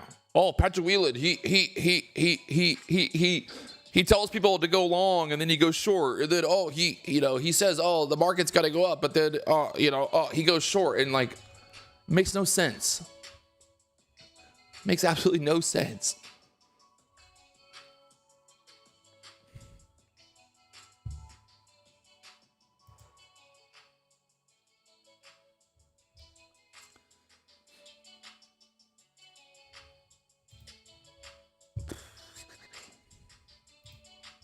My monitor, once again, why? It just keeps happening more and more now.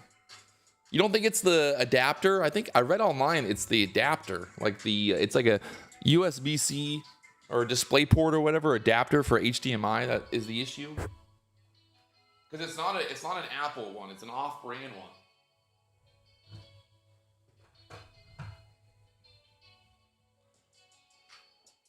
I ordered an Apple one off Amazon, but it said it was like it'd take a fucking week to get it to Hawaii. That's the best. If you go on Amazon, there's like no overnight shipping in fucking Hawaii.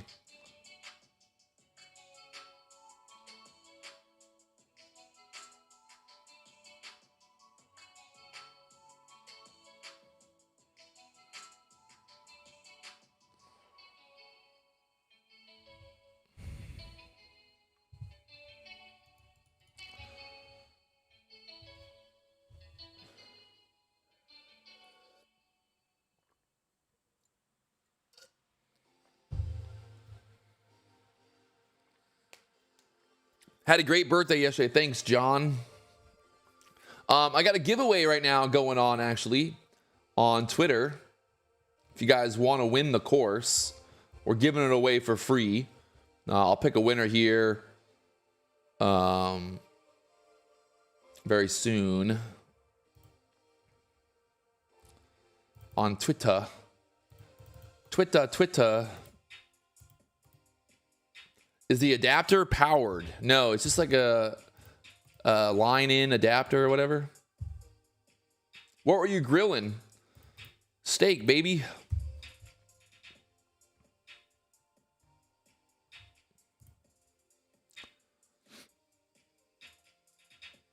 How much you made today? On the day right now. Let's look. Let's see what we got. I haven't even looked. I tried to not look at it, to be honest. We need a house tour. What the fuck are you talking about? House tour. There's already a house tour. What's this guy talking about? I made $10,000 in my take profit account. My funded take profit account, $10,000, $10,200 in this account right now.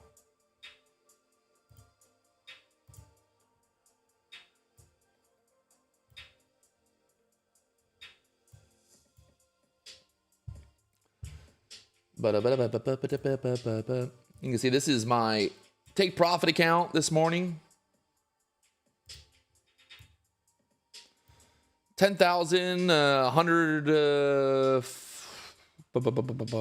92% batting average this morning. 92%. $10,000.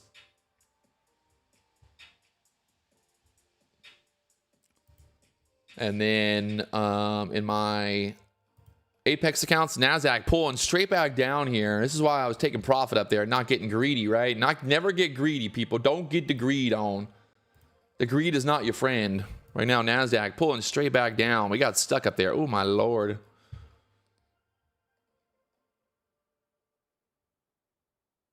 $630 right now.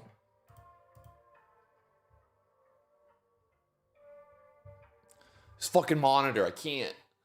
God, go fucking off again. Turned off again. God, motherfucking damn it.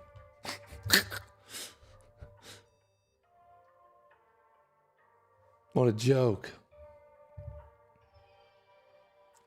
Motherfucking monitors.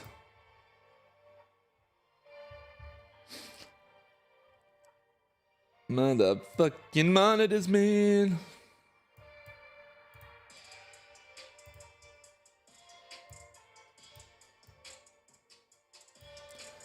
And then in my Apex accounts, $1,400 across 15 accounts. How much is that, Patrick? 1,500 times 15. 22,000. Trying to hit that consistency. Trying to basically average a little over $1,000 a day trading in the Apex accounts, and then because it's pretty easy, not easy, but that's like. It's like a very consistent kind of target for me to keep my trades consistent. Trading 1 to 2 contracts, make 1,400. So.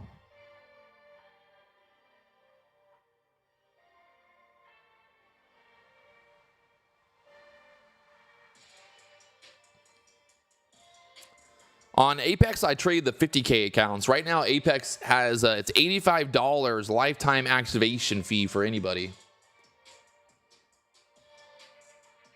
Normally, I trade maybe 2 contracts per account. So obviously, that's 30 contracts total if you're copy trading across 15 accounts.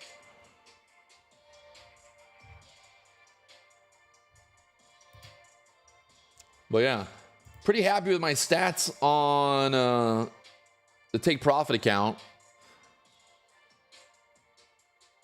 Take profit's got a big deal going on right now as well. You can use the code PW if you want to learn more about Take Profit Trader, do the instant payouts and all that fun stuff.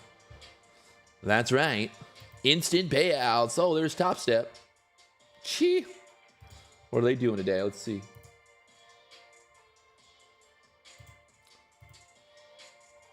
Oh, nice. They're up $7,000 a day. Better than being down $30,000 yesterday.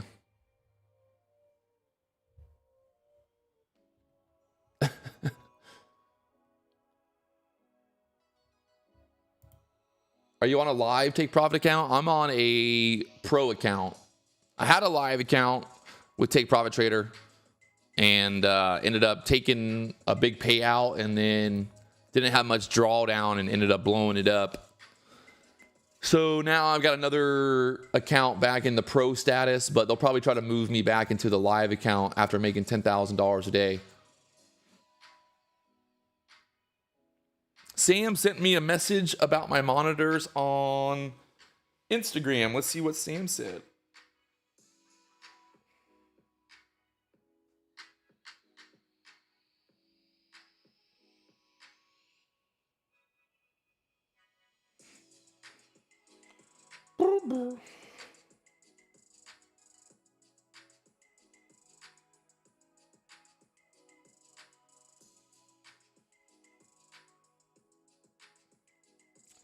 Can't even find it, Sam.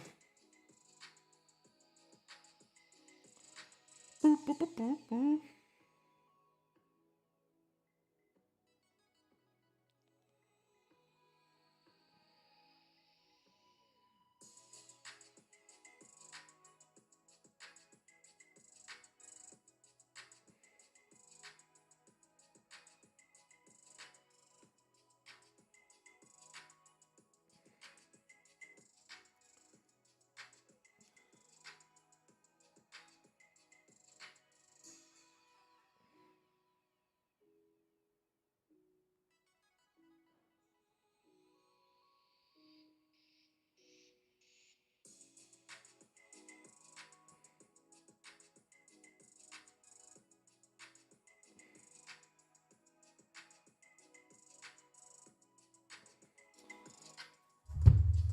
Oh.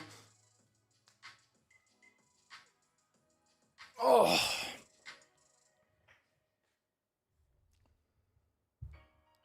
What kind of flag is forming right now? Well, right now, it's kind of like a little bit of a wedge. Maybe a little head and shoulders pattern playing out here, but this market, man, it's just been very, I don't know what this price action is, to be honest. My monitor just went off again. Fuck me, dude. This is such a joke. I gotta figure this monitor shit out. Can't be doing this for 2 months straight. I ordered this shit on Amazon, bro. I ordered it on Amazon. What present did I get on my birthday? I mean, I'm 35 years old. Or wait, I'm 36 years old. I'm 36 years old. I bought myself a twin turbo kit for the Lambo. $60,000 twin turbo kit for my rental.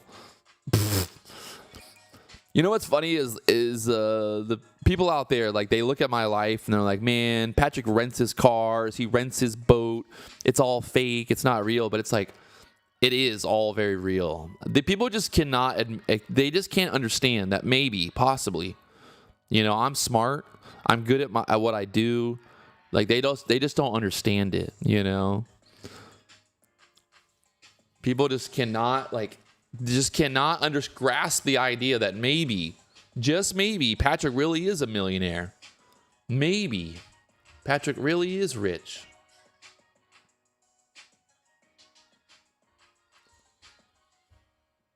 When you travel to Hawaii, do you bring your own surfboard? No, we ended up buying 3 surfboards when I got here. So I like to always kind of support the local stores and shops whenever I go places. I always try to, like, whenever I travel somewhere, I always try to, like, spend money there, you know? Like, I try to take as little amount of stuff that I can and then spend the money, like, in that local place. I think it's like, I went to a surf shop here, spent like $4,000 on surfboards, and I mean, that's a good day, right? For them to sell 3 surfboards and a bunch of other stuff, like, in one day, that's a good day for a local surf shop.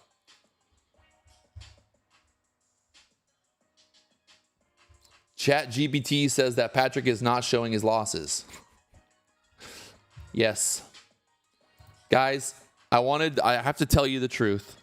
I have not shown you my losses.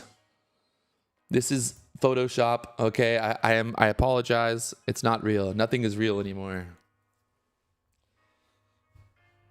if people on the internet spent more time, if more people on the internet spent more time focusing on their own fucking issues instead of worrying about if Patrick is actually making money or not, they might actually figure it out at some point. You know? Do I have red days? Do I blow up accounts? 100%.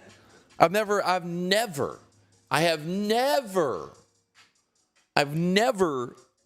tried to deny the fact that I have blown up accounts.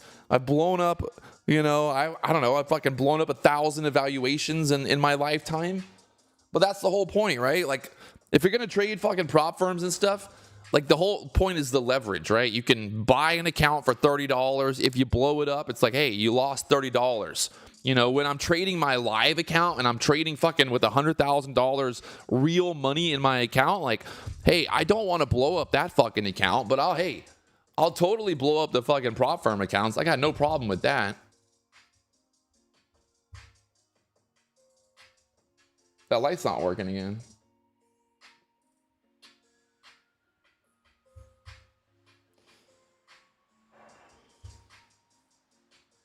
Bro, you were showing your stats because you had a good day. Oh, man. Whatever. Hey, guys, I'm a fraud. I don't make money. I have no idea what I'm doing. Please, please, please, please make a donation. Please help me. Please help. Please help me. I swear, bro, and you shit on ICT traders when you know they have a good bias. Why is that? I just don't get it. If you're so miserable and you think Patrick Wieland's a scam and you hate me, then why the fuck are you here? You know, like, think about that. Like, why are you here? It's insanity. Like, people, like, why? Like, why the fuck are you here then? You know, nobody's forcing you to fucking watch. Ain't nobody forcing you to watch, man.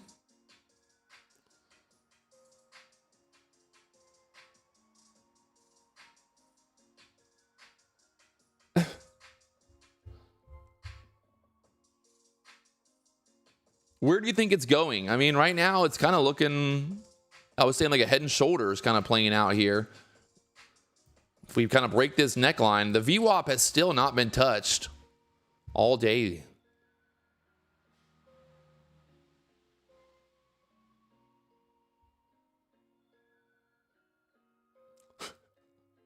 Instantly 400 viewers lost. Yes, they've all left finally.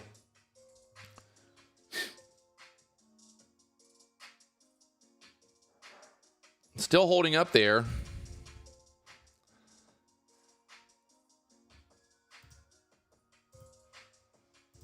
What time is it? 11 o'clock here. And market just continuing to chop around. I don't know. People in the chat who want to know where the market's going to go. I don't fucking know. And look at that. It just pops right back up there. So tricky. Tricky.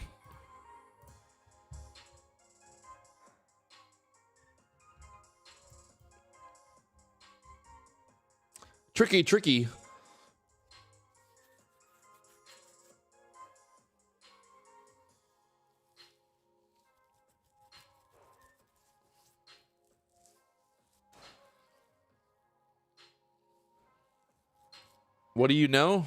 I know that I'm in the green right now. That's what I fucking know, Tom. And my name isn't Tom ICT. Imagine being a full-grown man and putting someone else's name in your name. My favorite is that there's like literally influencers on YouTube who their whole entire identity is literally regurgitating fucking information from a fucking psychopath who doesn't make money trading. Like, imagine that. Like, what is the fuck? It is ironic when you think about it. Ironically, ICT cannot make money to save his life. And that's not even me being a hater. He has admitted it. He says that he has a problem mentally or whatever the fuck his, excuses are. But he has admitted that he cannot actually trade a live account. He has 100% admitted that. He will not trade a live account. I tried to get him to trade. I told ICT at one point, I was like, look, I'll give you $50,000. I'll put $50,000 real money into an account and you can trade it for fucking charity. All of the profits, the $50,000 and all of the profit, we will donate to charity. And you know, he said, oh, I can't. I don't trade live accounts because the market makers stop me out. The motherfucker literally would not, he wouldn't even do it for charity. I said I'd put $50,000 of my own money, like real money, into an account for him and let him trade it. Nobody would copy him. No one would look at what he's doing. And he still wouldn't do it for charity. You know, his whole excuse is, oh, I don't trade real money because I don't want to pay taxes. Like, what? Like, who in their fucking right mind? Like, you'll never meet a millionaire. You'll never meet a fucking millionaire in the entire world who's like, hey, you know, I don't want to make any more money, Patrick. Okay. I don't want to pay more taxes. So I'm not going to make any. I'm going to sit on the computer all day long and I'm going to talk, you know, about trading, but I'm not going to actually trade because if I actually trade, then I got to pay taxes. So, you know, I'm trying to avoid the taxes. Makes no fucking sense. Fucking monitor. Fuck. Fuck.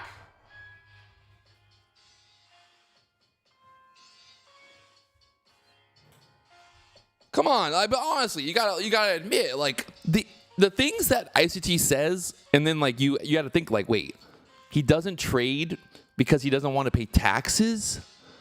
He doesn't trade because he's worried that people are gonna follow him into trades. He doesn't trade because the market makers. So what the fuck does he do? You know, what the fuck does he do? It makes no sense. And then his followers are like, oh my God, did you hear how amazing ICT is? He is so amazing because he doesn't trade because he doesn't want to pay more in taxes. So, you know, it's just amazing. He must be so rich. Like, how rich is he? Because he just doesn't actually need the money, you know? Like Patrick Wieland's broke because he actually trades live accounts. Like that's a broke mentality, because if you're rich, why would you want to make more money? You know, because you're already so rich. Like, why would you, like, ICT's so rich already that he doesn't need to trade. Like, is that even a fucking, like, that makes no fucking sense, guys. Oh, I mean, trust me, Tanya Trades knows what she's doing. I've already said it. You know, she's playing into the ICT cult. She's making fucking shit tons of money playing into the ICT cult. You know, maybe it would have been smart for me. Maybe I should have been fucking, you know, ICT's biggest fan. He liked me I think he still likes me, but, you know, he was promoting me and telling people to watch my videos for a while. So I probably could have been ICT's little lapdog if I wanted to. Made my whole YouTube channel, Patrick Wieland ICT, PW ICT. You know? I should have done it. I should have fucking played into it, man. I would have made so much more money.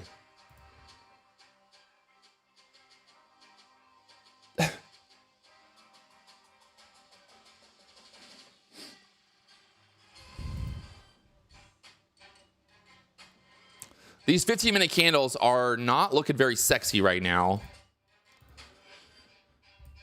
Oh, God.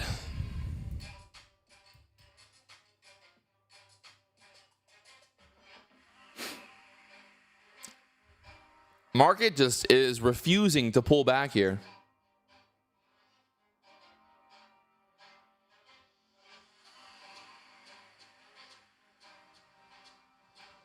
Did streaming make Tanya rich? Yes. She just, yeah. Hey, like I said, I got nothing against her. I can respect the hustle, but let's be honest, it's definitely a hustle. Tanya Trades without ICT would have no following.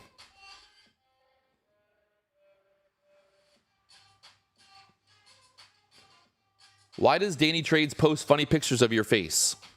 I'm pretty sure at Izzy Hall, you must be Danny Trades, because you come in here every day and you comment asking, Patrick, why does Danny Trades talk about you? Patrick, why does Tory Trades talk about you? Why do they talk about me? Because they want to be me. Danny Trades' goal in life is to fucking be even 5% of how fucking good I am at life.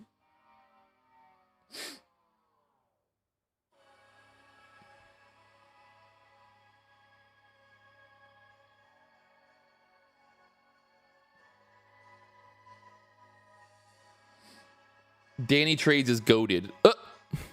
That right there, definitely. You're right. That you are definitely going to the VIP room for saying something that, because that proves how fucking moronic you are. Anybody that thinks that Danny Trades is the GOAT deserves free access to the VIP room. That's a good one, man. That's fucking right there. Just proves that you're a fucking moron.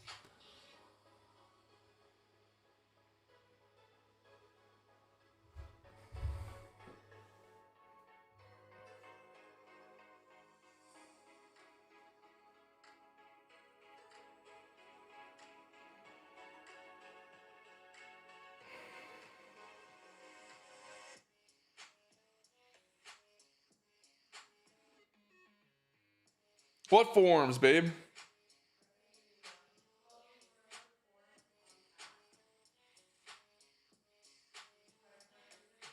What? The what? I don't have anything in my email. Like, is it like, do I need to do it right now? Didn't we fill that out the other day? What? Yeah. Yeah. They didn't get it? Fucking, yeah, I sent it. Oh.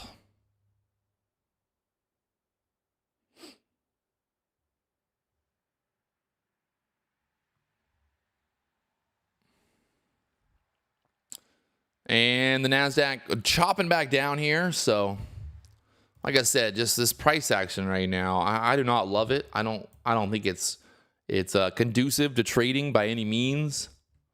Bad time to be trading this.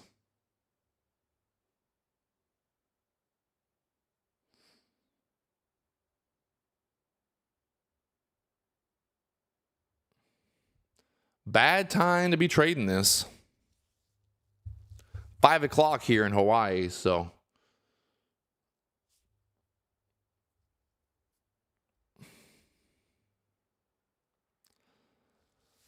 What do I think about the Apex recording thing? I know basically that, yes, Apex sent out emails yesterday to people about recording themselves trading. The problem is there's been a bunch of fucking copy trading accounts where people are trading like 200 accounts and they're trading, different shit. I don't fucking know, man. I know people, there's been a lot of people have gotten their payouts, and then some people got the email about proving that it's you. I don't know, man. It's Apex I don't own Apex. I don't run Apex. To be honest, like, I don't know what to tell you. Like, yeah. I don't know what to say. Like, so use Apex at your own discretion, I guess.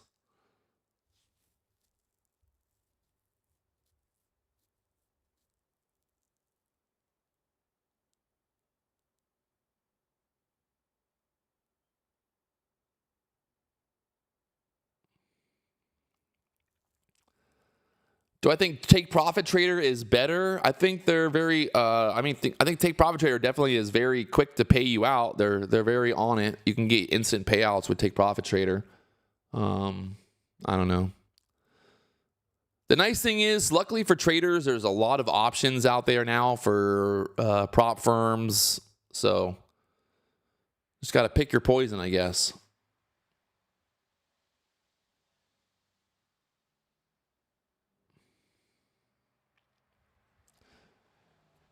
You got Julio Riviera, $2,200 from the 660s up to the 680s, 6 contracts using the PW ICT concepts. Let's go. Is Tanya a student of both ICT and ITT? What's ITT?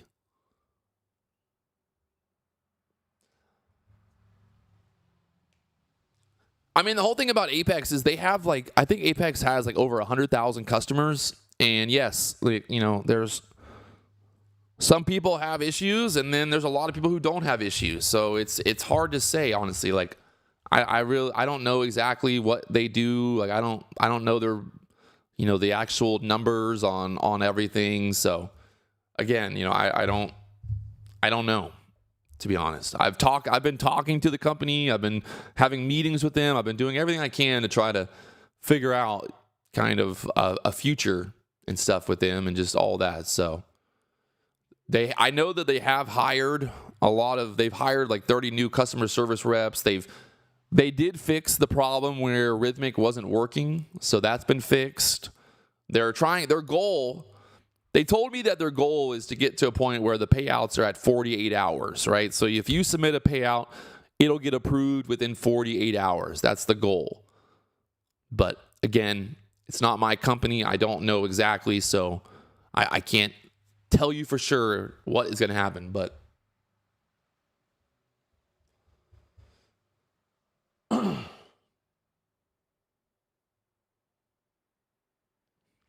there's the pullback. Nasdaq finally pulling back here. VWAP down there at the 5 for 13s.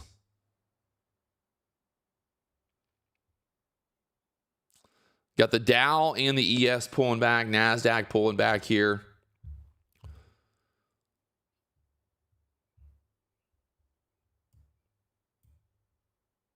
VWAP 19,515s down there.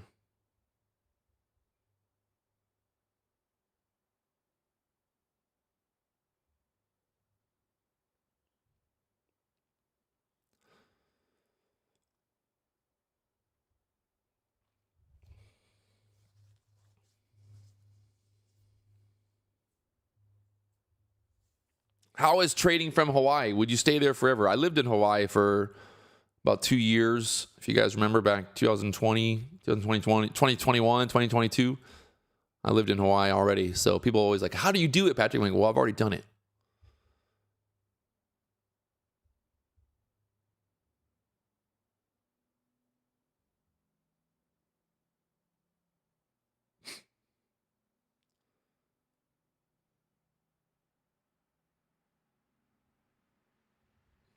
Am I looking for a bounce off the VWAP for a trade? Probably not. I'm just not really looking for anything. Not really looking for anything right now. I'm just kind of watching this price action.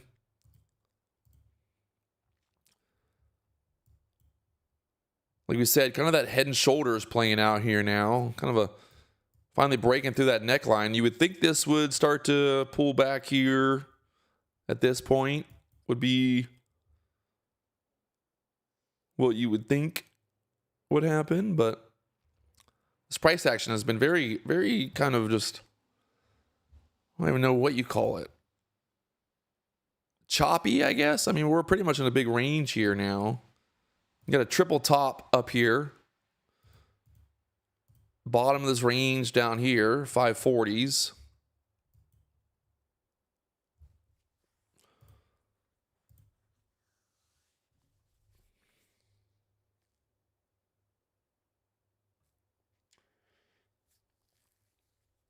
Erratic. I agree. It's definitely erratic. What do I think about Bullinex? I never used Bullinex.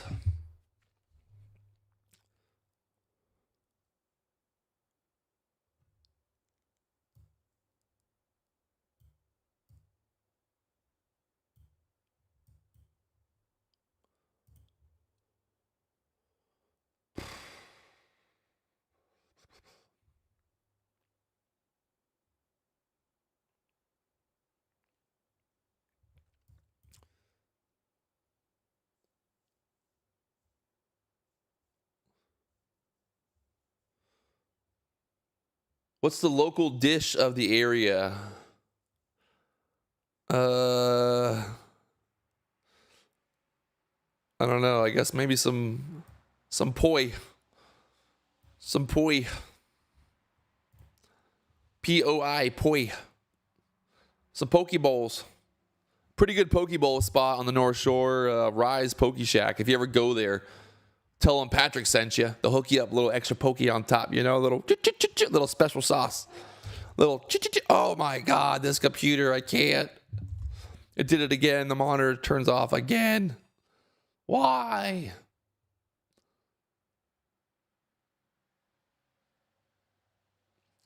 Kahuku shrimp. Ooh, do not eat the shrimp, people. Do not eat the shrimp, whatever you do. Oh, Lord, not the shrimp trucks. I would not. I mean, I used to live here, and I wouldn't even eat the shrimp. You know, I do not want to eat a shrimp from a shrimp truck. I do not trust it.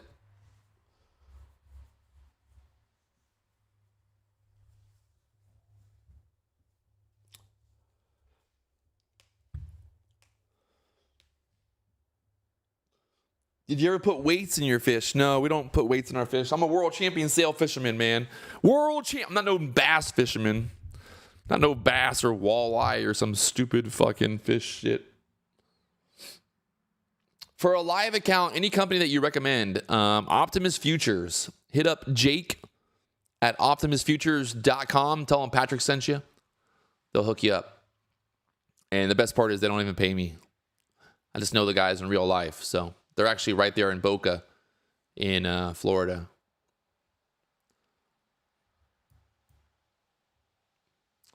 All right, Nasdaq just kind of holding up right in the middle of this range right now. You know what they say? Don't diddle in the middle, baby.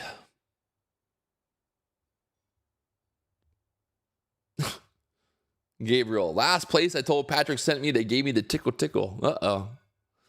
Which place you talking about? You talking about Orange Blossom massage parlor? Did you go to the massage parlor off Orange Blossom in Orlando?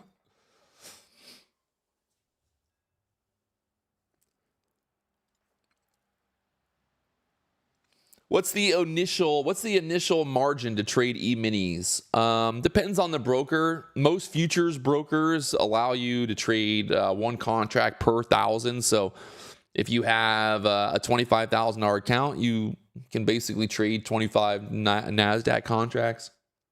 Not a good idea, by the way. Don't do it. Don't do that shit. But if you had a $100,000 account like I do, then you could trade 25.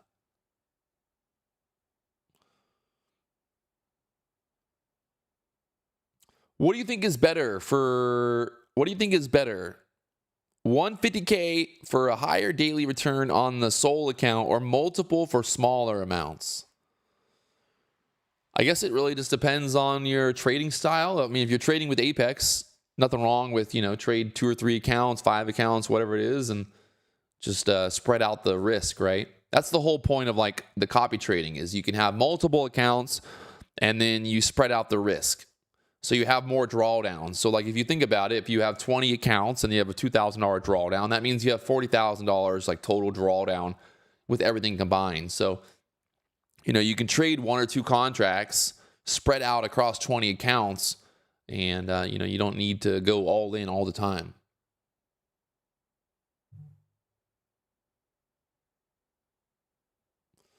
Do you get along with Tim Sykes? We don't really hang out.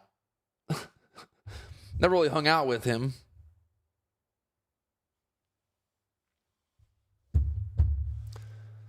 Never really hang out.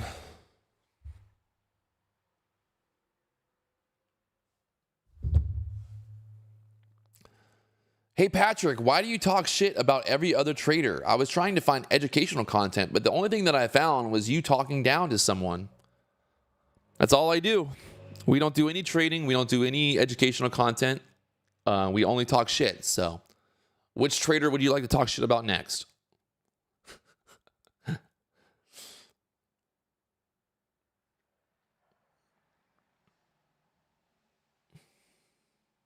We talk shit because this is my industry, motherfuckers.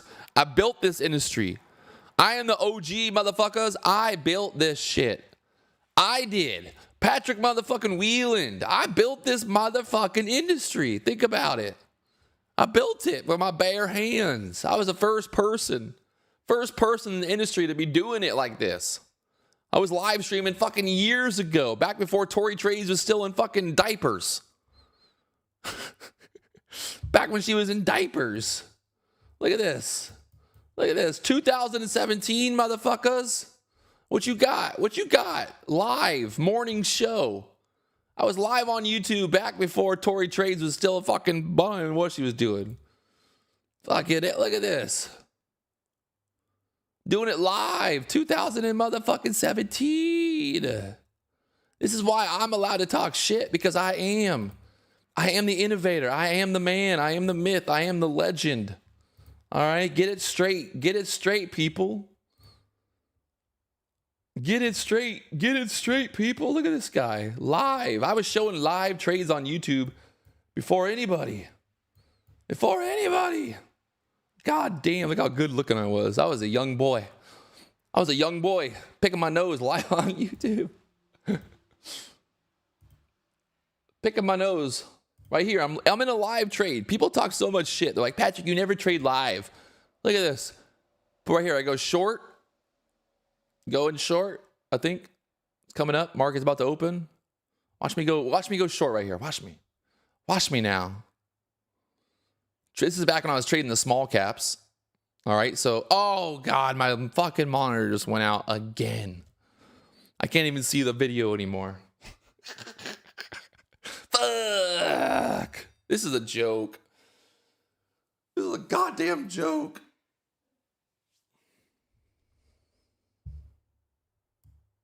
Look at this. Sure Trader days, motherfuckers. This is what I love about YouTube. People be like, Patrick never shows his trades. He never shows his trades. Well, would you look at that? Look at that right there. Making money live on YouTube. I'm in a fucking trade. This is alive in 2017. 2017, man. Come on. Come on.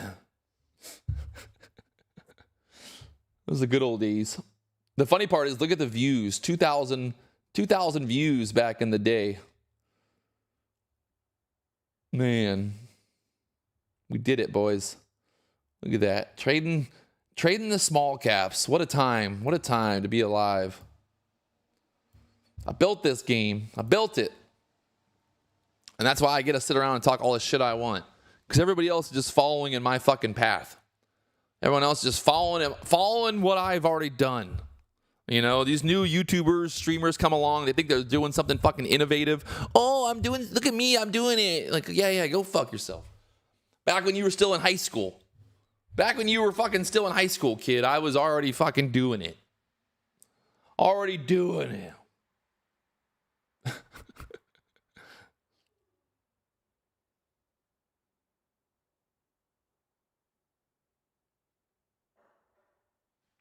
Lambo route, dude, Izzy Hall, this dude's going straight to the VIP room. Nobody gives a fuck about Lambo Raul's scam ass. Like I said before, you guys, it's like, dude, Lambo Raul's dad is a fucking multi-millionaire fucking dentist who has a collection of Lamborghinis and fucking Ferraris. And people are like, oh my God, have you seen how many cars Lambo Raul has? I wonder if possibly, if ever, if maybe, do you think it's possible that maybe Lambo Raul, takes pictures and videos with his dad's cars sometimes? I wonder if they have a garage full of cars and then he goes and he pretends that it's his garage, but deep down it's his daddy's garage. I wonder. How does that work? Could that be possible?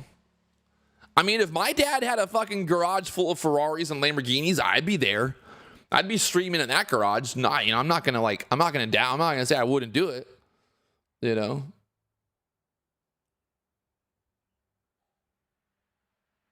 Are both of your monitors on display ports? One of the monitors works fine on the HDMI cable, and then one of the monitors is plugged into an HDMI display port connector.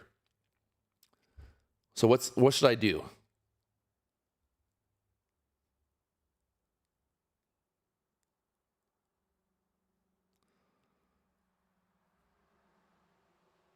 Why don't you make ridiculously cringe videos like Jay Dunn? You mean go into Outback and then filming yourself asking the waiters asking them questions and telling them that you're going to give them money if they get the questions right? That's got to be the worst thing on the internet. If I was a waiter and some little fucking asshole with the shaved head, little mohawk thing, said, "Hey, let me ask you a question, and if you're right, if you answer the question right, I'll give you $100." You know what I would say? I say, "I don't give a fuck. Take the $100 and put up your ass." Are you serious? Hey, look who it is, the Inner Circle Trader. Don't you wear a mohawk? Yeah, on my little looky. Yeah, but I'm a badass Inner Circle Trader. ICT, I thought you were banned from the chat. He's back. God damn it. How'd he get in here? Who let him in here? Who let him out of the VIP room? Who let ICT out of the VIP room? Hey, put him back in the VIP room now. ICT, he won't comment again. Let's see. ICT, how's that Robbins Cup going? You got my money ready or what? Because I'm trying to buy a new car. I want to get that Ferrari Pista. 488 Ferrari Pista. That's my next car. I think it's a good investment, maybe. What do you think? Yeah, you guys didn't know. You guys didn't know that ICT is actually in my VIP room calling in the markets at all times? Let's go. Look at him. He's fired up. Get my money ready, ICT, you little fuck. Hey, ICT, when you go to bed at night, are you just like, do you lay there in bed and just fucking think about how big of a piece of shit you are? Or do you get up, how do you feel about that at night? The fact that you fucking tell everybody the most insane ideas ever. Oh, hey, ICT, what happened that one time you got kidnapped by the market makers? Oh, what about that one time you entered the Robbins Cup back in 2017 and you blew up your account on purpose because you didn't want people copying you? I just wonder, how did that work? How does that work? ICT, when he goes to bed at night, he's got to lay there thinking to himself, like, man, I have literally convinced the whole entire world. Like, I would, if I was ICT, I'd be laughing. I'd be like, damn, these people are fucking morons. These people are fucking morons. Like, that's what I would literally be thinking, I would literally be thinking, like, these motherfuckers think that I'm going to make 11,000% return. I'd be like, I'd be laughing, I'd just be laughing. I'd be laughing, man. I'd be just grinning ear to ear. I'd be like, hey, I got 1 million followers that think I'm going to make 11,000% return. That's some fucking funny shit, That is some funny ass shit right there. Oh, man. Let's do a live stream challenge for September. Let's do it, ICT. I'm in, baby. Let's do it. Hey, how about this, though? You have to trade real money. Not a fake account, not a demo account. I'll put $100,000 into an account. You put $100,000 into an account, and we'll see who can make more money. How about that? That'll be fun.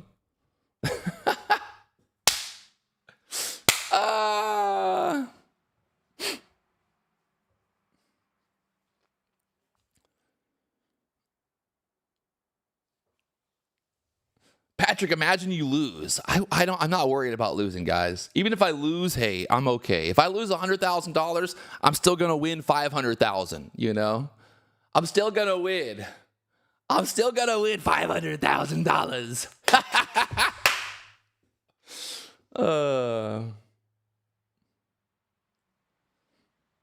ICT, I heard you were having some health problems, a little bit of stress. You're just a little worried. I think I think I know what your problem is. Your problem is that that you're so full of shit and there's no fucking way in hell that you can make 11,000% return. So that's why you have health problems. I mean, I'm not trying to be an asshole, but I think that's why you're stressed out. I'd be stressed out too if I had 1 million subscribers and I told everyone I was going to make 11,000% return and then there's no fucking way in hell I could do that. Yes, I would be fucking stressed. I'd be so stressed out I'd probably have a heart attack. Oh, he's got vertigo. He's got vertigo, man. I'd have vertigo too. The world would be spinning. Oh my God, the world is spinning because I literally told 1 million people that I'm going to make 11,000% return. And I literally haven't even made 5%. I'd have fucking some serious vertigo.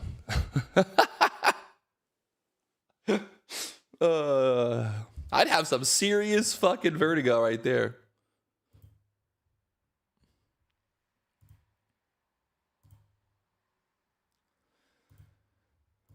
Be some serious vertigo, boys.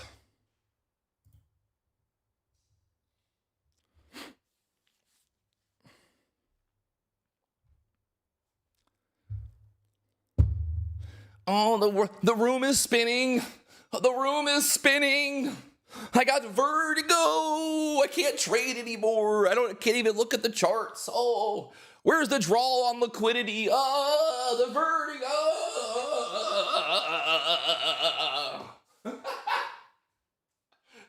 Oh, I'm dead. I'm motherfucking dead. I'm dead. The vertigo. Oh, God, the vertigo. It hurts. Oh, God. What am I going to... Oh, God. The world is spinning.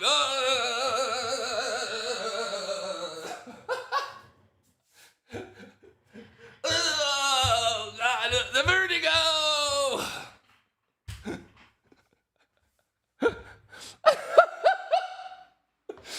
This motherfucker, he got vertigo. God, that is literally the biggest bitch shit I've ever heard in my life. Motherfucker, I can't trade, guys. I got the vertigo. Oh, why is that so funny? Why is that so fucking funny, man? I'm dying right now.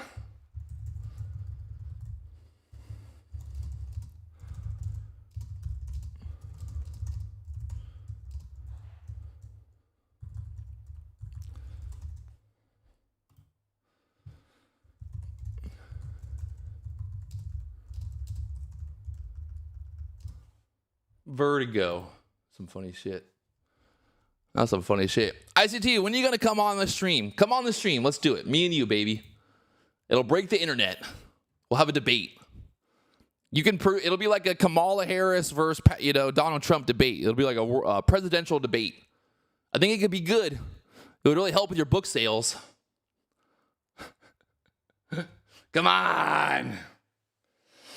ICT. ICT.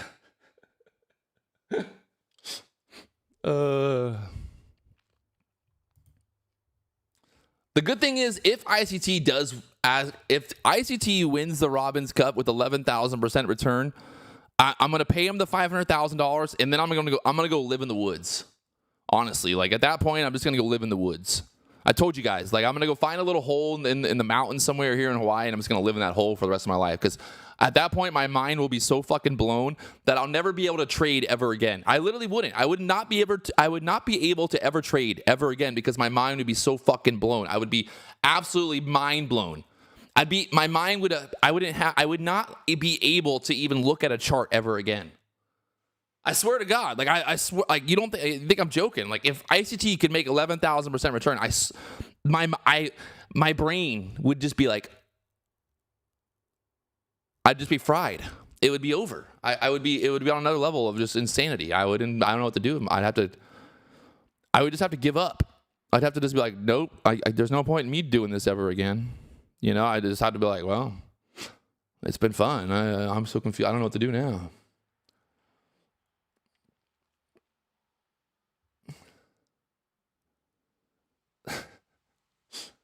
ICT's here to don't be here to encourage me. Don't be here to encourage me because if you make 11,000% return, you're gonna ruin my life forever. So don't do it. Don't do it. Don't you do it. Hey, think about that, ICT. If you do it, if you end up winning the 11,000% return, you're gonna ruin my life forever. What I'll do is I'll set up a little camera in the woods and I'll just do like Naked and Afraid with Patrick Wieland. Just me naked on YouTube running around the woods. Who's watching that show? Who's watching that show?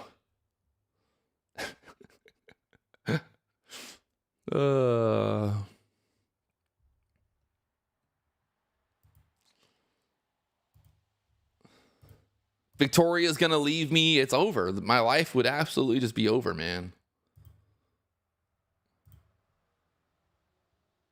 I don't know what I would do. I'd have to just give up. Right now, the Nasdaq just chopping around here below that 650 area.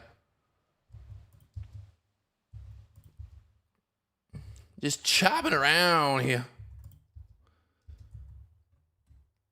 We can't even trade anymore because now the market makers are going to be here watching. Damn it.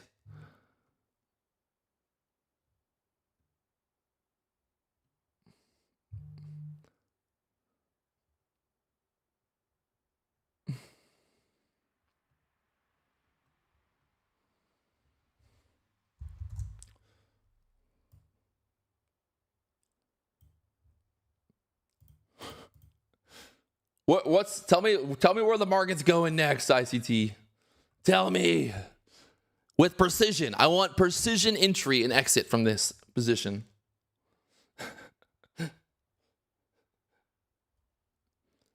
To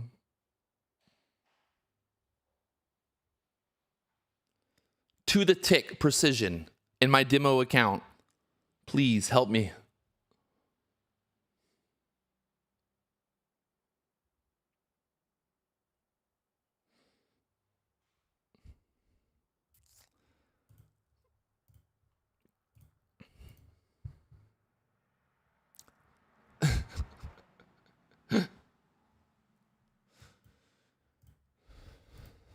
To the tick.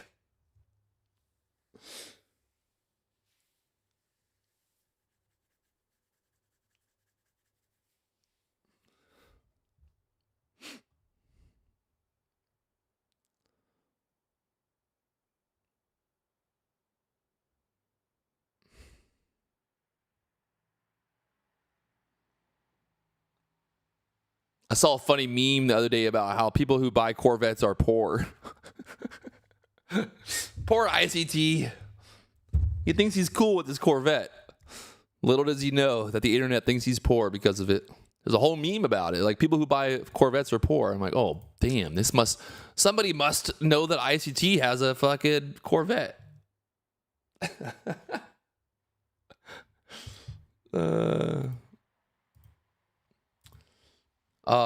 Spoken like a true brokey.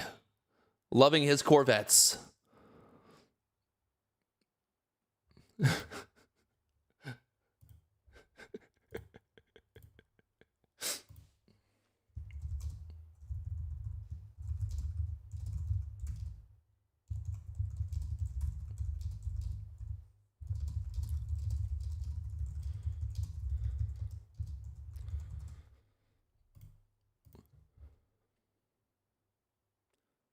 Rather have a Shelby 500. Lambos are trash.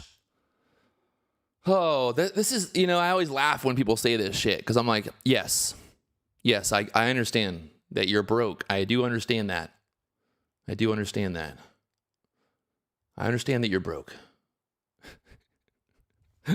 My twin turbo Lambo gonna be.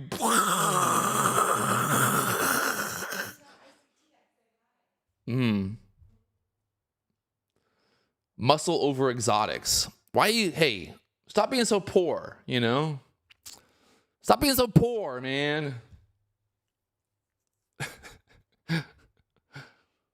Oh, God. What do I think about the Audi R8? I like the Audi R8. The problem is it's an Audi. So, like, in Miami, if you drive an Audi, you're like, oh, it's an Audi. It's like, it's not as cool. Because, it's Miami. Everybody's got fucking Lambos and Porsches and fucking Ferraris. It's like, an Audi R8, like in a normal town, a normal place, yeah, it's cool. But in Miami, it's just not there, Inner Circle Trader, how's the course sales? We've sold about $500,000 worth so far. So luckily, I've got enough money to pay you when you win the Robbins Cup. That was my insurance policy. Luckily, it was close. I was a little worried there. A Lambo is an Audi. Yeah, I know. No fucking shit.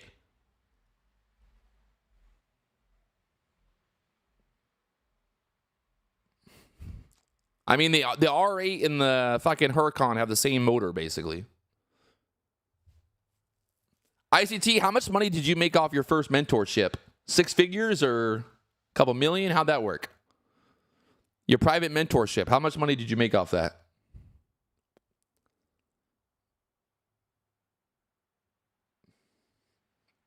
Guys, this is what you don't understand. Let me just rephrase this. When you guys are like, when you're like a dude, right, and you're like, yeah, but don't you know that Audi is owned by Lambo? You know, it's like the same. Like Audi is like VW. Don't you know that, Patrick? You're basically driving a VW. Guess what? You know, like when there's a hot girl, you know, she don't know that. Hot girls don't know that your Lambo is basically a fucking Audi. They don't know that. All they know is that they see a Lambo fucking logo. They don't know that that car is a fucking VW, that it's got the same motors as an R8. They don't know that, right? So, I mean, no offense to you guys, but, you know, like, I got a girlfriend now, but, you know, back in the day when I was single, like, you know, I wasn't really worried about what guys thought about my car. It was more so like, I'm worried about what the women are going to think. I like the Audi RS Q8 more than the Lambo, honestly, than the Urus. Like, if I was going to buy a fast SUV, I would probably buy the Audi, what is that, the Audi RS Q8? QS? RS? What is it? Q8 RS? It's RS Q8, right? Exotics are just for show, for sure. They're not just for show. My Lambo is only going to go up in value, baby, forever. I'm going to be a billionaire with my Lambo one day.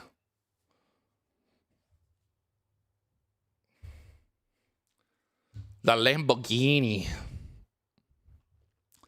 Oh my God, I can't keep trading like this. The monitor turned off again. How's that even possible?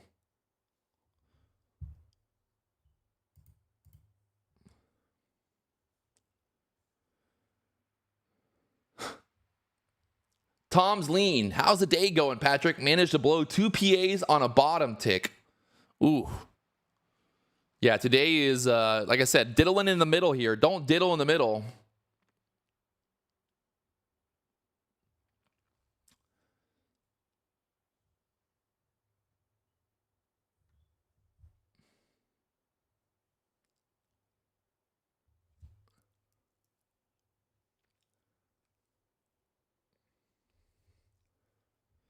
I know Kamala Harris is gonna fucking destroy day trading for everybody. So if you're voting for Kamala, well, you might as well just never, you know, like, you know what's so funny was when I saw like people talking about voting for Kamala, but you're voting for higher taxes, you're voting for capital gains increase, you're voting for unrealized gains. Like, think about that. Like, you're voting for a president that wants you to pay more money. Like, why would anybody? I mean, even if you're like, you know, a hardcore Democrat, like, why would anybody be like, yes, I like this idea. Yes, I want to pay more in taxes. Yes, I want it when I sell my, when I sell my houses, when I sell all this stuff, I want to pay more in capital gains. Yes, when I have my retirement, I want to pay 25% unrealized capital gains. Yes, I want to do that. You know, that I want to do all of that. But like, why would anybody vote for that? And like, who on the right mind would be like, yes, I want that. So what you're telling me is, if you become president, you will make sure that I pay more in taxes? Yes. I want to vote for you. Where do I vote? I want to vote right now. Actually, Kamala, can you just put it in my butt now? Can you just put it in my butt right now? That's what I would say. Kamala, just come put it in my butt right now. Because I want all of it. I want to pay more taxes. Fuck yeah! Fuck yeah!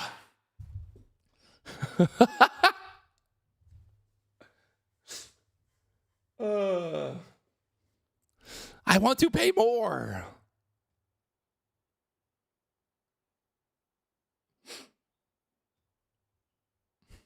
That's what people don't understand, though. They think that taxing the rich is what is going to help. It doesn't help, guys. I've told you this before. The only people that will pay, the only people that it will hurt the most, it'll hurt the middle class. People think that because now it's like, all right, you're raising corporate tax, you're raising tax on wealthier individuals, you're raising capital gains tax, you're raising the idea of an unrealized gains tax. That is not going to hurt rich people. Jeff Bezos, Elon Musk, fucking Bill Gates, they are not going to hurt. You know what I mean? Like, they will not be in trouble. The people that will be in trouble will be the small family, will be the middle class family. They will pay the bill. That is a fact. It's very simple. It's not like you just cannot tax the super rich and make more money for the country and expect nobody else to be hurt. Because if I have a huge business and my business is, I don't fucking know exactly, but like, I'm whatever I'm doing, right? I got some kind of business and I'm getting taxed more money. Guess what I'm doing? I'm not paying my employees as much, right? It's just hurting everybody. So it's bullshit. You cannot tax more people to make more money. That's the problem. Like, it's the Ponzi scheme, right? So the USA is a massive Ponzi scheme at this point because it's just like, hey, we'll keep printing more money, we'll keep taxing people, and then we'll just keep paying the interest on the fucking money that we keep printing, and then we'll just keep raising taxes to the point where, it's unsustainable. Anybody in their fucking right mind who's like, Patrick, the problem in America is that we don't tax the rich people. We got to tax them more. We got to tax them more. It don't work. It don't work, man. Because guess what? If it gets to a point where I got to pay capital gains, 45, if I got to pay unrealized gains, guess what I'm doing? I'll be honest. I'm moving out of the fucking country. I'm taking my money and I'm going somewhere else. I'll go live in Puerto Rico. I'll go live in another fucking country, and I won't pay taxes in America. Trust me. I'll be gone as quick. And it's not even that I want to be anti-American, but like, why would I live in America and pay insane taxes when I don't have to? And that's how all the rich people will do it. I can live anywhere in the world. So why would I choose to live somewhere where I'm literally persecuted because I'm successful?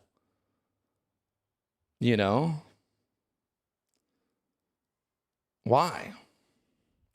It just makes no sense. The whole income tax thing is broken. So first off, I get taxed on money that I make. I get taxed when I use the money. I get taxed when I buy a house to live in it. I get taxed on the car. I get taxed on the money. Wait, so you break it down. I get taxed on the money that I make. I get taxed when I use the money to buy a car. I get taxed when I drive on the road with the car. I get taxed when I fill up the fuel. I get taxed on the fucking registration. So by the end of it all, I've gotten taxed fucking 7 times in a row. It's insanity. It's insanity. This makes no sense. But how much would you pay to become a foreigner? I think you can get citizenship in a lot of countries for like $200,000, $300,000. So I paid $300,000 in taxes for 2023. So the $300,000, I would literally just be like, okay, I'll go live somewhere else and not pay the taxes, I guess.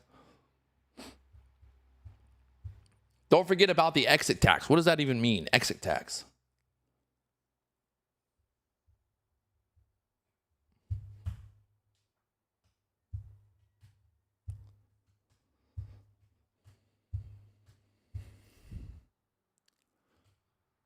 Move to Africa, maybe. Move to fucking Zimbabwe. I'd be a billionaire in Zimbabwe.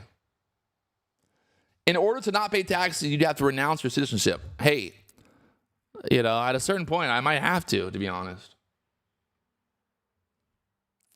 It's like I said yesterday. It's not that I have a problem with paying taxes. I really don't. I'll pay taxes. I'll pay sales tax, whatever it is. I got no problem with that. The problem is this government is just fucking, it's so dumb. The politicians are so dumb.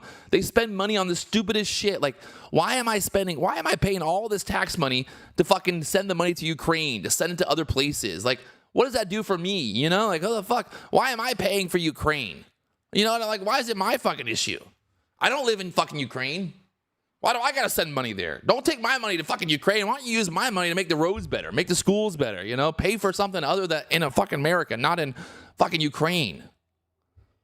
For gender appreciation in Pakistan. Like,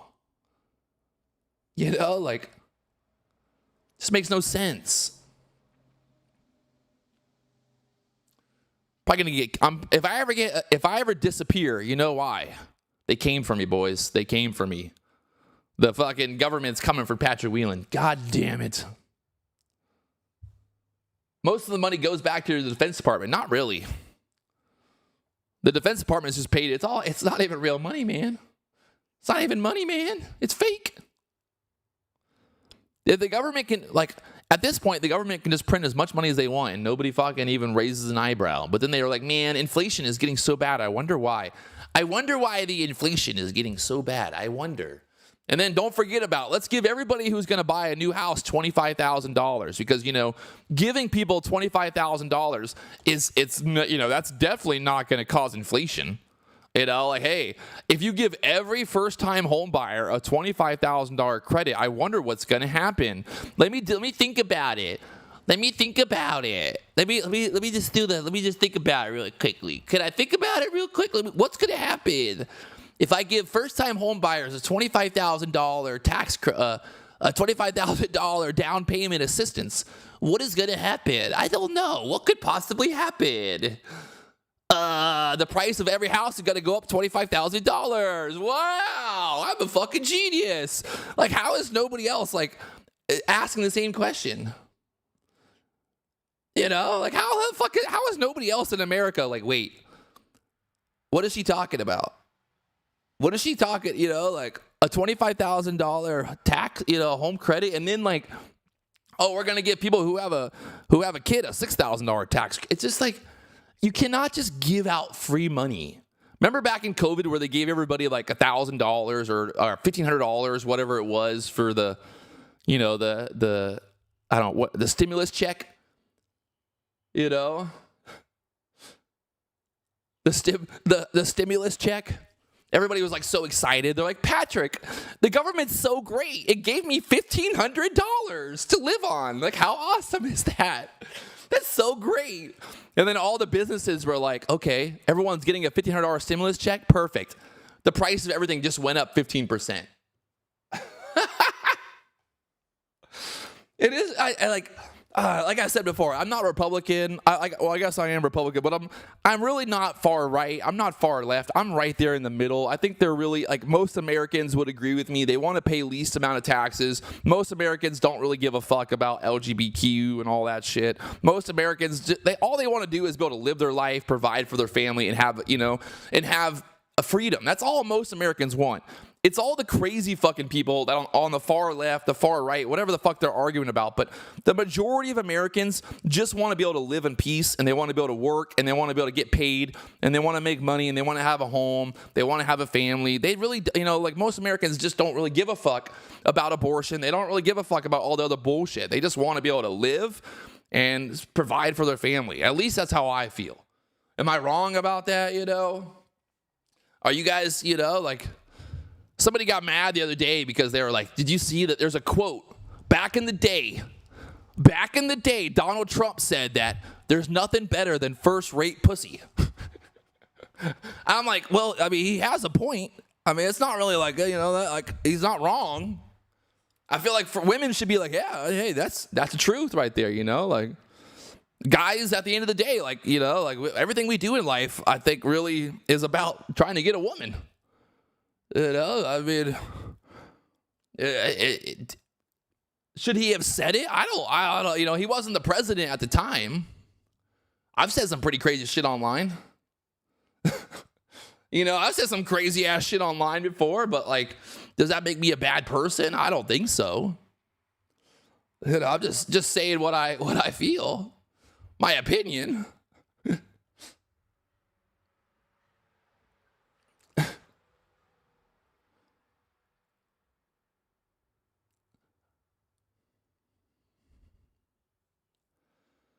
So the market just going sideways. Look at this move right now. This is where you want to just stay out of this, right?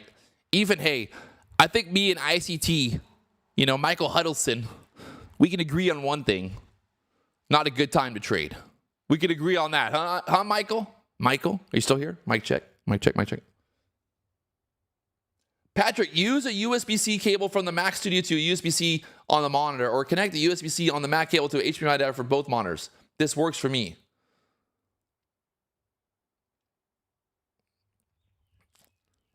You know, ICT be liking that first rate pussy too.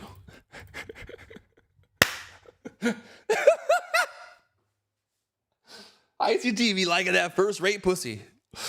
You know, even ICT does. Even with his vertigo, he can't deny that.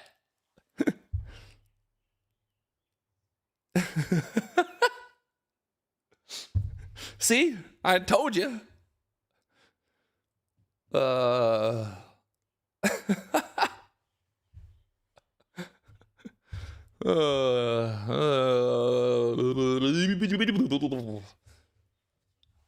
Michael, can I be your son? Because you call Tanya your daughter, and I'm upset that I can't be your son. I think it's very, very sexist of you. It's very sexist of you. I think that you should call me your son as well. If you're going to call Tanya your daughter, I should be your son. Can you please just post in the chat that you're proud of your son today? So then I can screenshot it and put it on my Instagram and everybody can be like, wow. Say it. Say it, goddammit. Say it.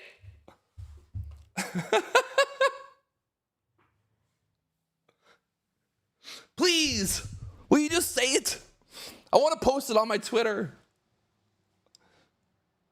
Nasdaq trying to push back up here. Top of the range again. Top of the range. Oh, man. ES going for all-time highs. Oh, Lord. Is it really all-time highs? Nah, it's got a little bit more to go. ES got a little bit more to go to all-time highs.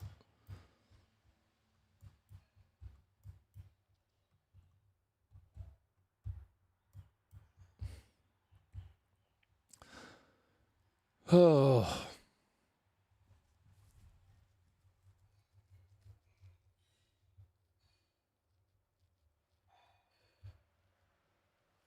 What would you trade with $200 left on an account? $20 left. What would you do?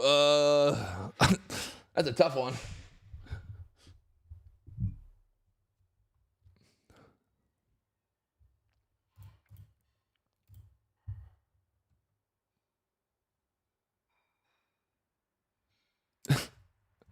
One micro and pray. Oh, Lord.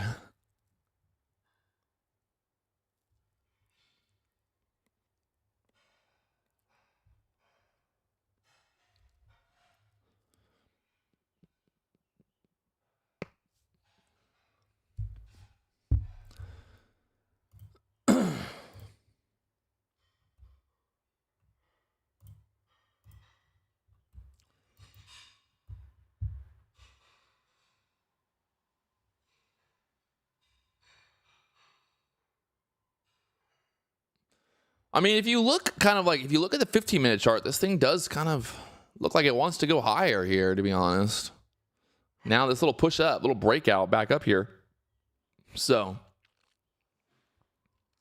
15-minute candle ripping.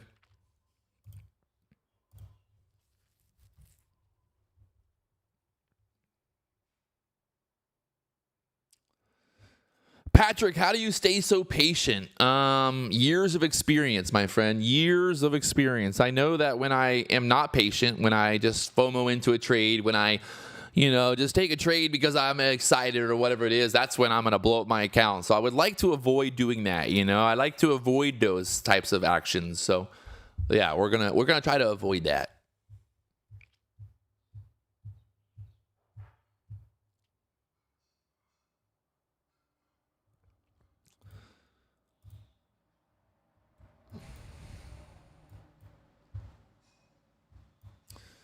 Admit that you use ICT, Patrick. Yes, I use ICT. He's my bitch.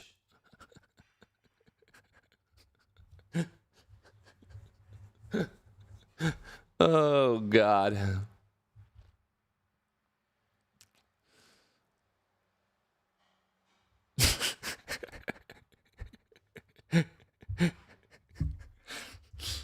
ICT, if I ever met you in real life, I'm going to punch you right in the fucking face because your face just It's so punchable. But I would just punch you in the face one time, and then afterwards we could be best friends. You know, just one time. I just want to just one good punch right to that fucking face of yours, man. It'd be real rewarding, you know, just one punch, and then after that we can go get a beer or something, you know. That's all. Just one little punch. It's just that fucking face of yours, man. It's so fucking punchable. Whenever I see your videos, I'm like, God, I just want to punch them right in the face. Just one time. One time punch, man, you know?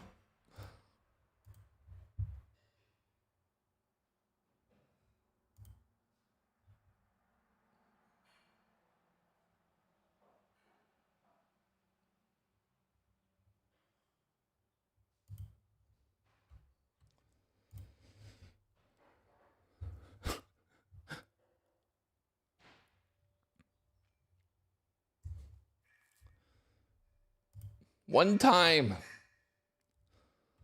Oh, I'd be okay. I'd be okay. He might be old, but he just deserves it. Just needs a good punching.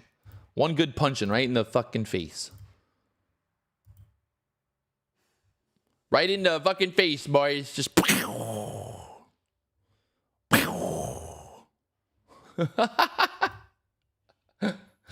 right in the goddamn face. One time.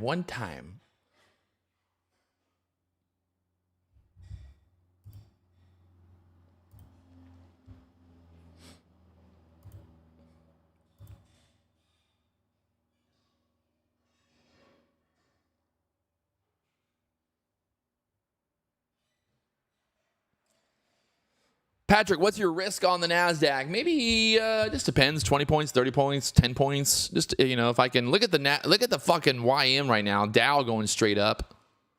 This market's crazy. Like I said, that 15-minute chart. I mean, it's getting tighter and tighter. Right? I mean, it's like it wants to go. I mean, one of these getting tighter and tighter here.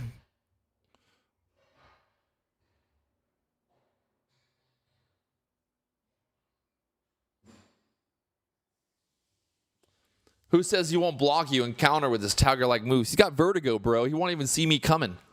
The room's going to be spinning. The room, he'll be looking like, who is that? Hello? Who are you? And then bam, just right in the face. Oh, God, it's Patrick Wieland.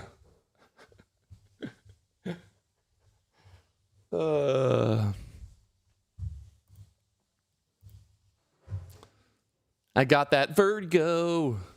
You don't want me to know I got that vertigo. Yeah.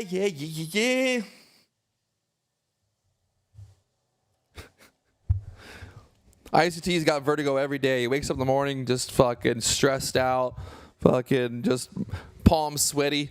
My palms are sweaty. I'm feeling heavy. I got mom spaghetti on my new Air Force Ones. That's literally ICT's fucking, that's his theme song. My palms are sweaty. I'm ICT. I told everybody I was going to make 11,000% return, but now I got vertigo and I can't stop spinning. My mom is thinking that I got spaghetti, but I need some heavy. I'm out here looking, trying to get the liquidity at the top of the move, but I still trade in the demo paper trader because the paper trade don't make me pay no taxes because I'm already so rich that I don't want to pay more in taxes. So I trade my demo account on the YouTube and I tell everybody I'm going to make 11,000% return. So tune in to the ICT fucking show. I think it's pretty good. That's pretty good.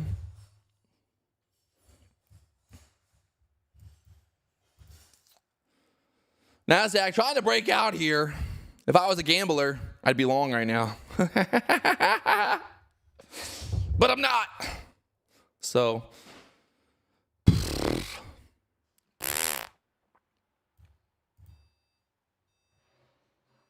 oh my God, this mother. I don't understand why it's getting worse. You know, like, why would it get worse in time? You know, like, why would the monitor work less in time? Is there like a certain reason for that? Like, is there something special about the, you know, like, is it because it's getting hotter or is it like, What is it? It's so weird. Because it didn't have that problem. It didn't have that problem before, I swear. Oh, that's not even the fucking monitor. What do you think it is? What do we think it is?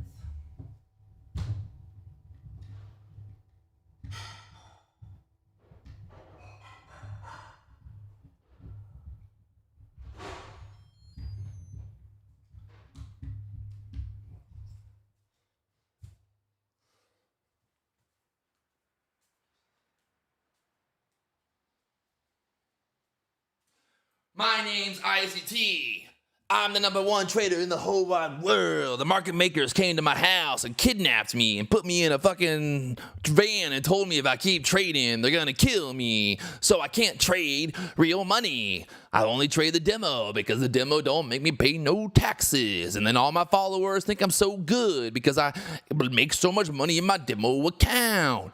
Yeah. It's the #1 day trader. Patrick Wieland thinks he's good, but he don't know shit because I created the algorithm that moves the market. That's right. I'm ICT.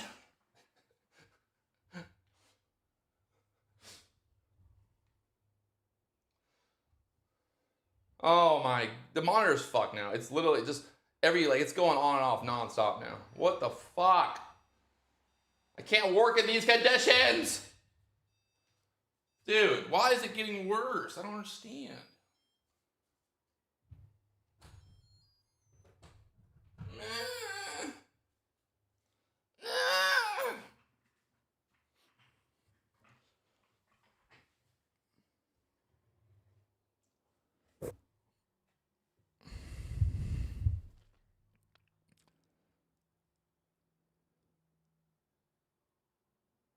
Trading is all about execution live, and I don't see this anywhere. How strange. Did you guys see me trade a lot? You guys see my trade earlier live? You never seen that nowhere? What are you talking about?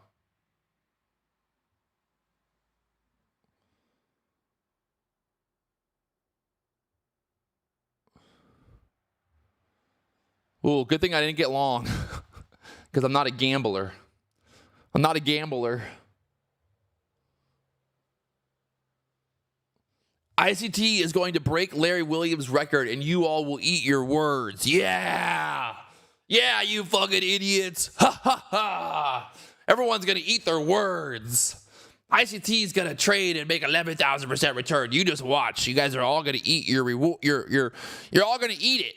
You're going to eat your fucking words. You're going to eat it. I bet you'll eat your words. Yeah, exactly. You fucking all you guys are gonna eat your words. All right, I'm gonna go work out. I think I'm over it. I'm gonna go do something with my life. Fuck you guys. No, I love you guys. Tomorrow's Freshcast Friday. We're live here in YouTube world in Hawaii. We're live in Hawaii. And we're doing it, baby. I had to return my rental cars. No more rental cars in the background. I had to take the Lambo back to Hertz and back to Alamo. But it is what it is, man. You just sometimes it is what it is. You just all right.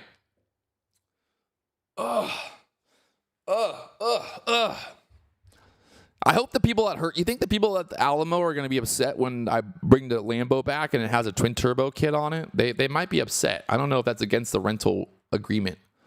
It might. You think it'll be against the rental agreement? It might be bad. We'll figure it out. It's gonna be bad. All right. So there it is. Tomorrow, Freshcast Friday. My monitors went out again. Guys, you got to help me. We got to figure this out. I cannot keep doing this. I cannot live like this anymore. Post a sunset. My wife asked me to ask you. ICT, I've been posting so many sunsets, bro. Have you not seen my Instagram, my Twitter? Look it up.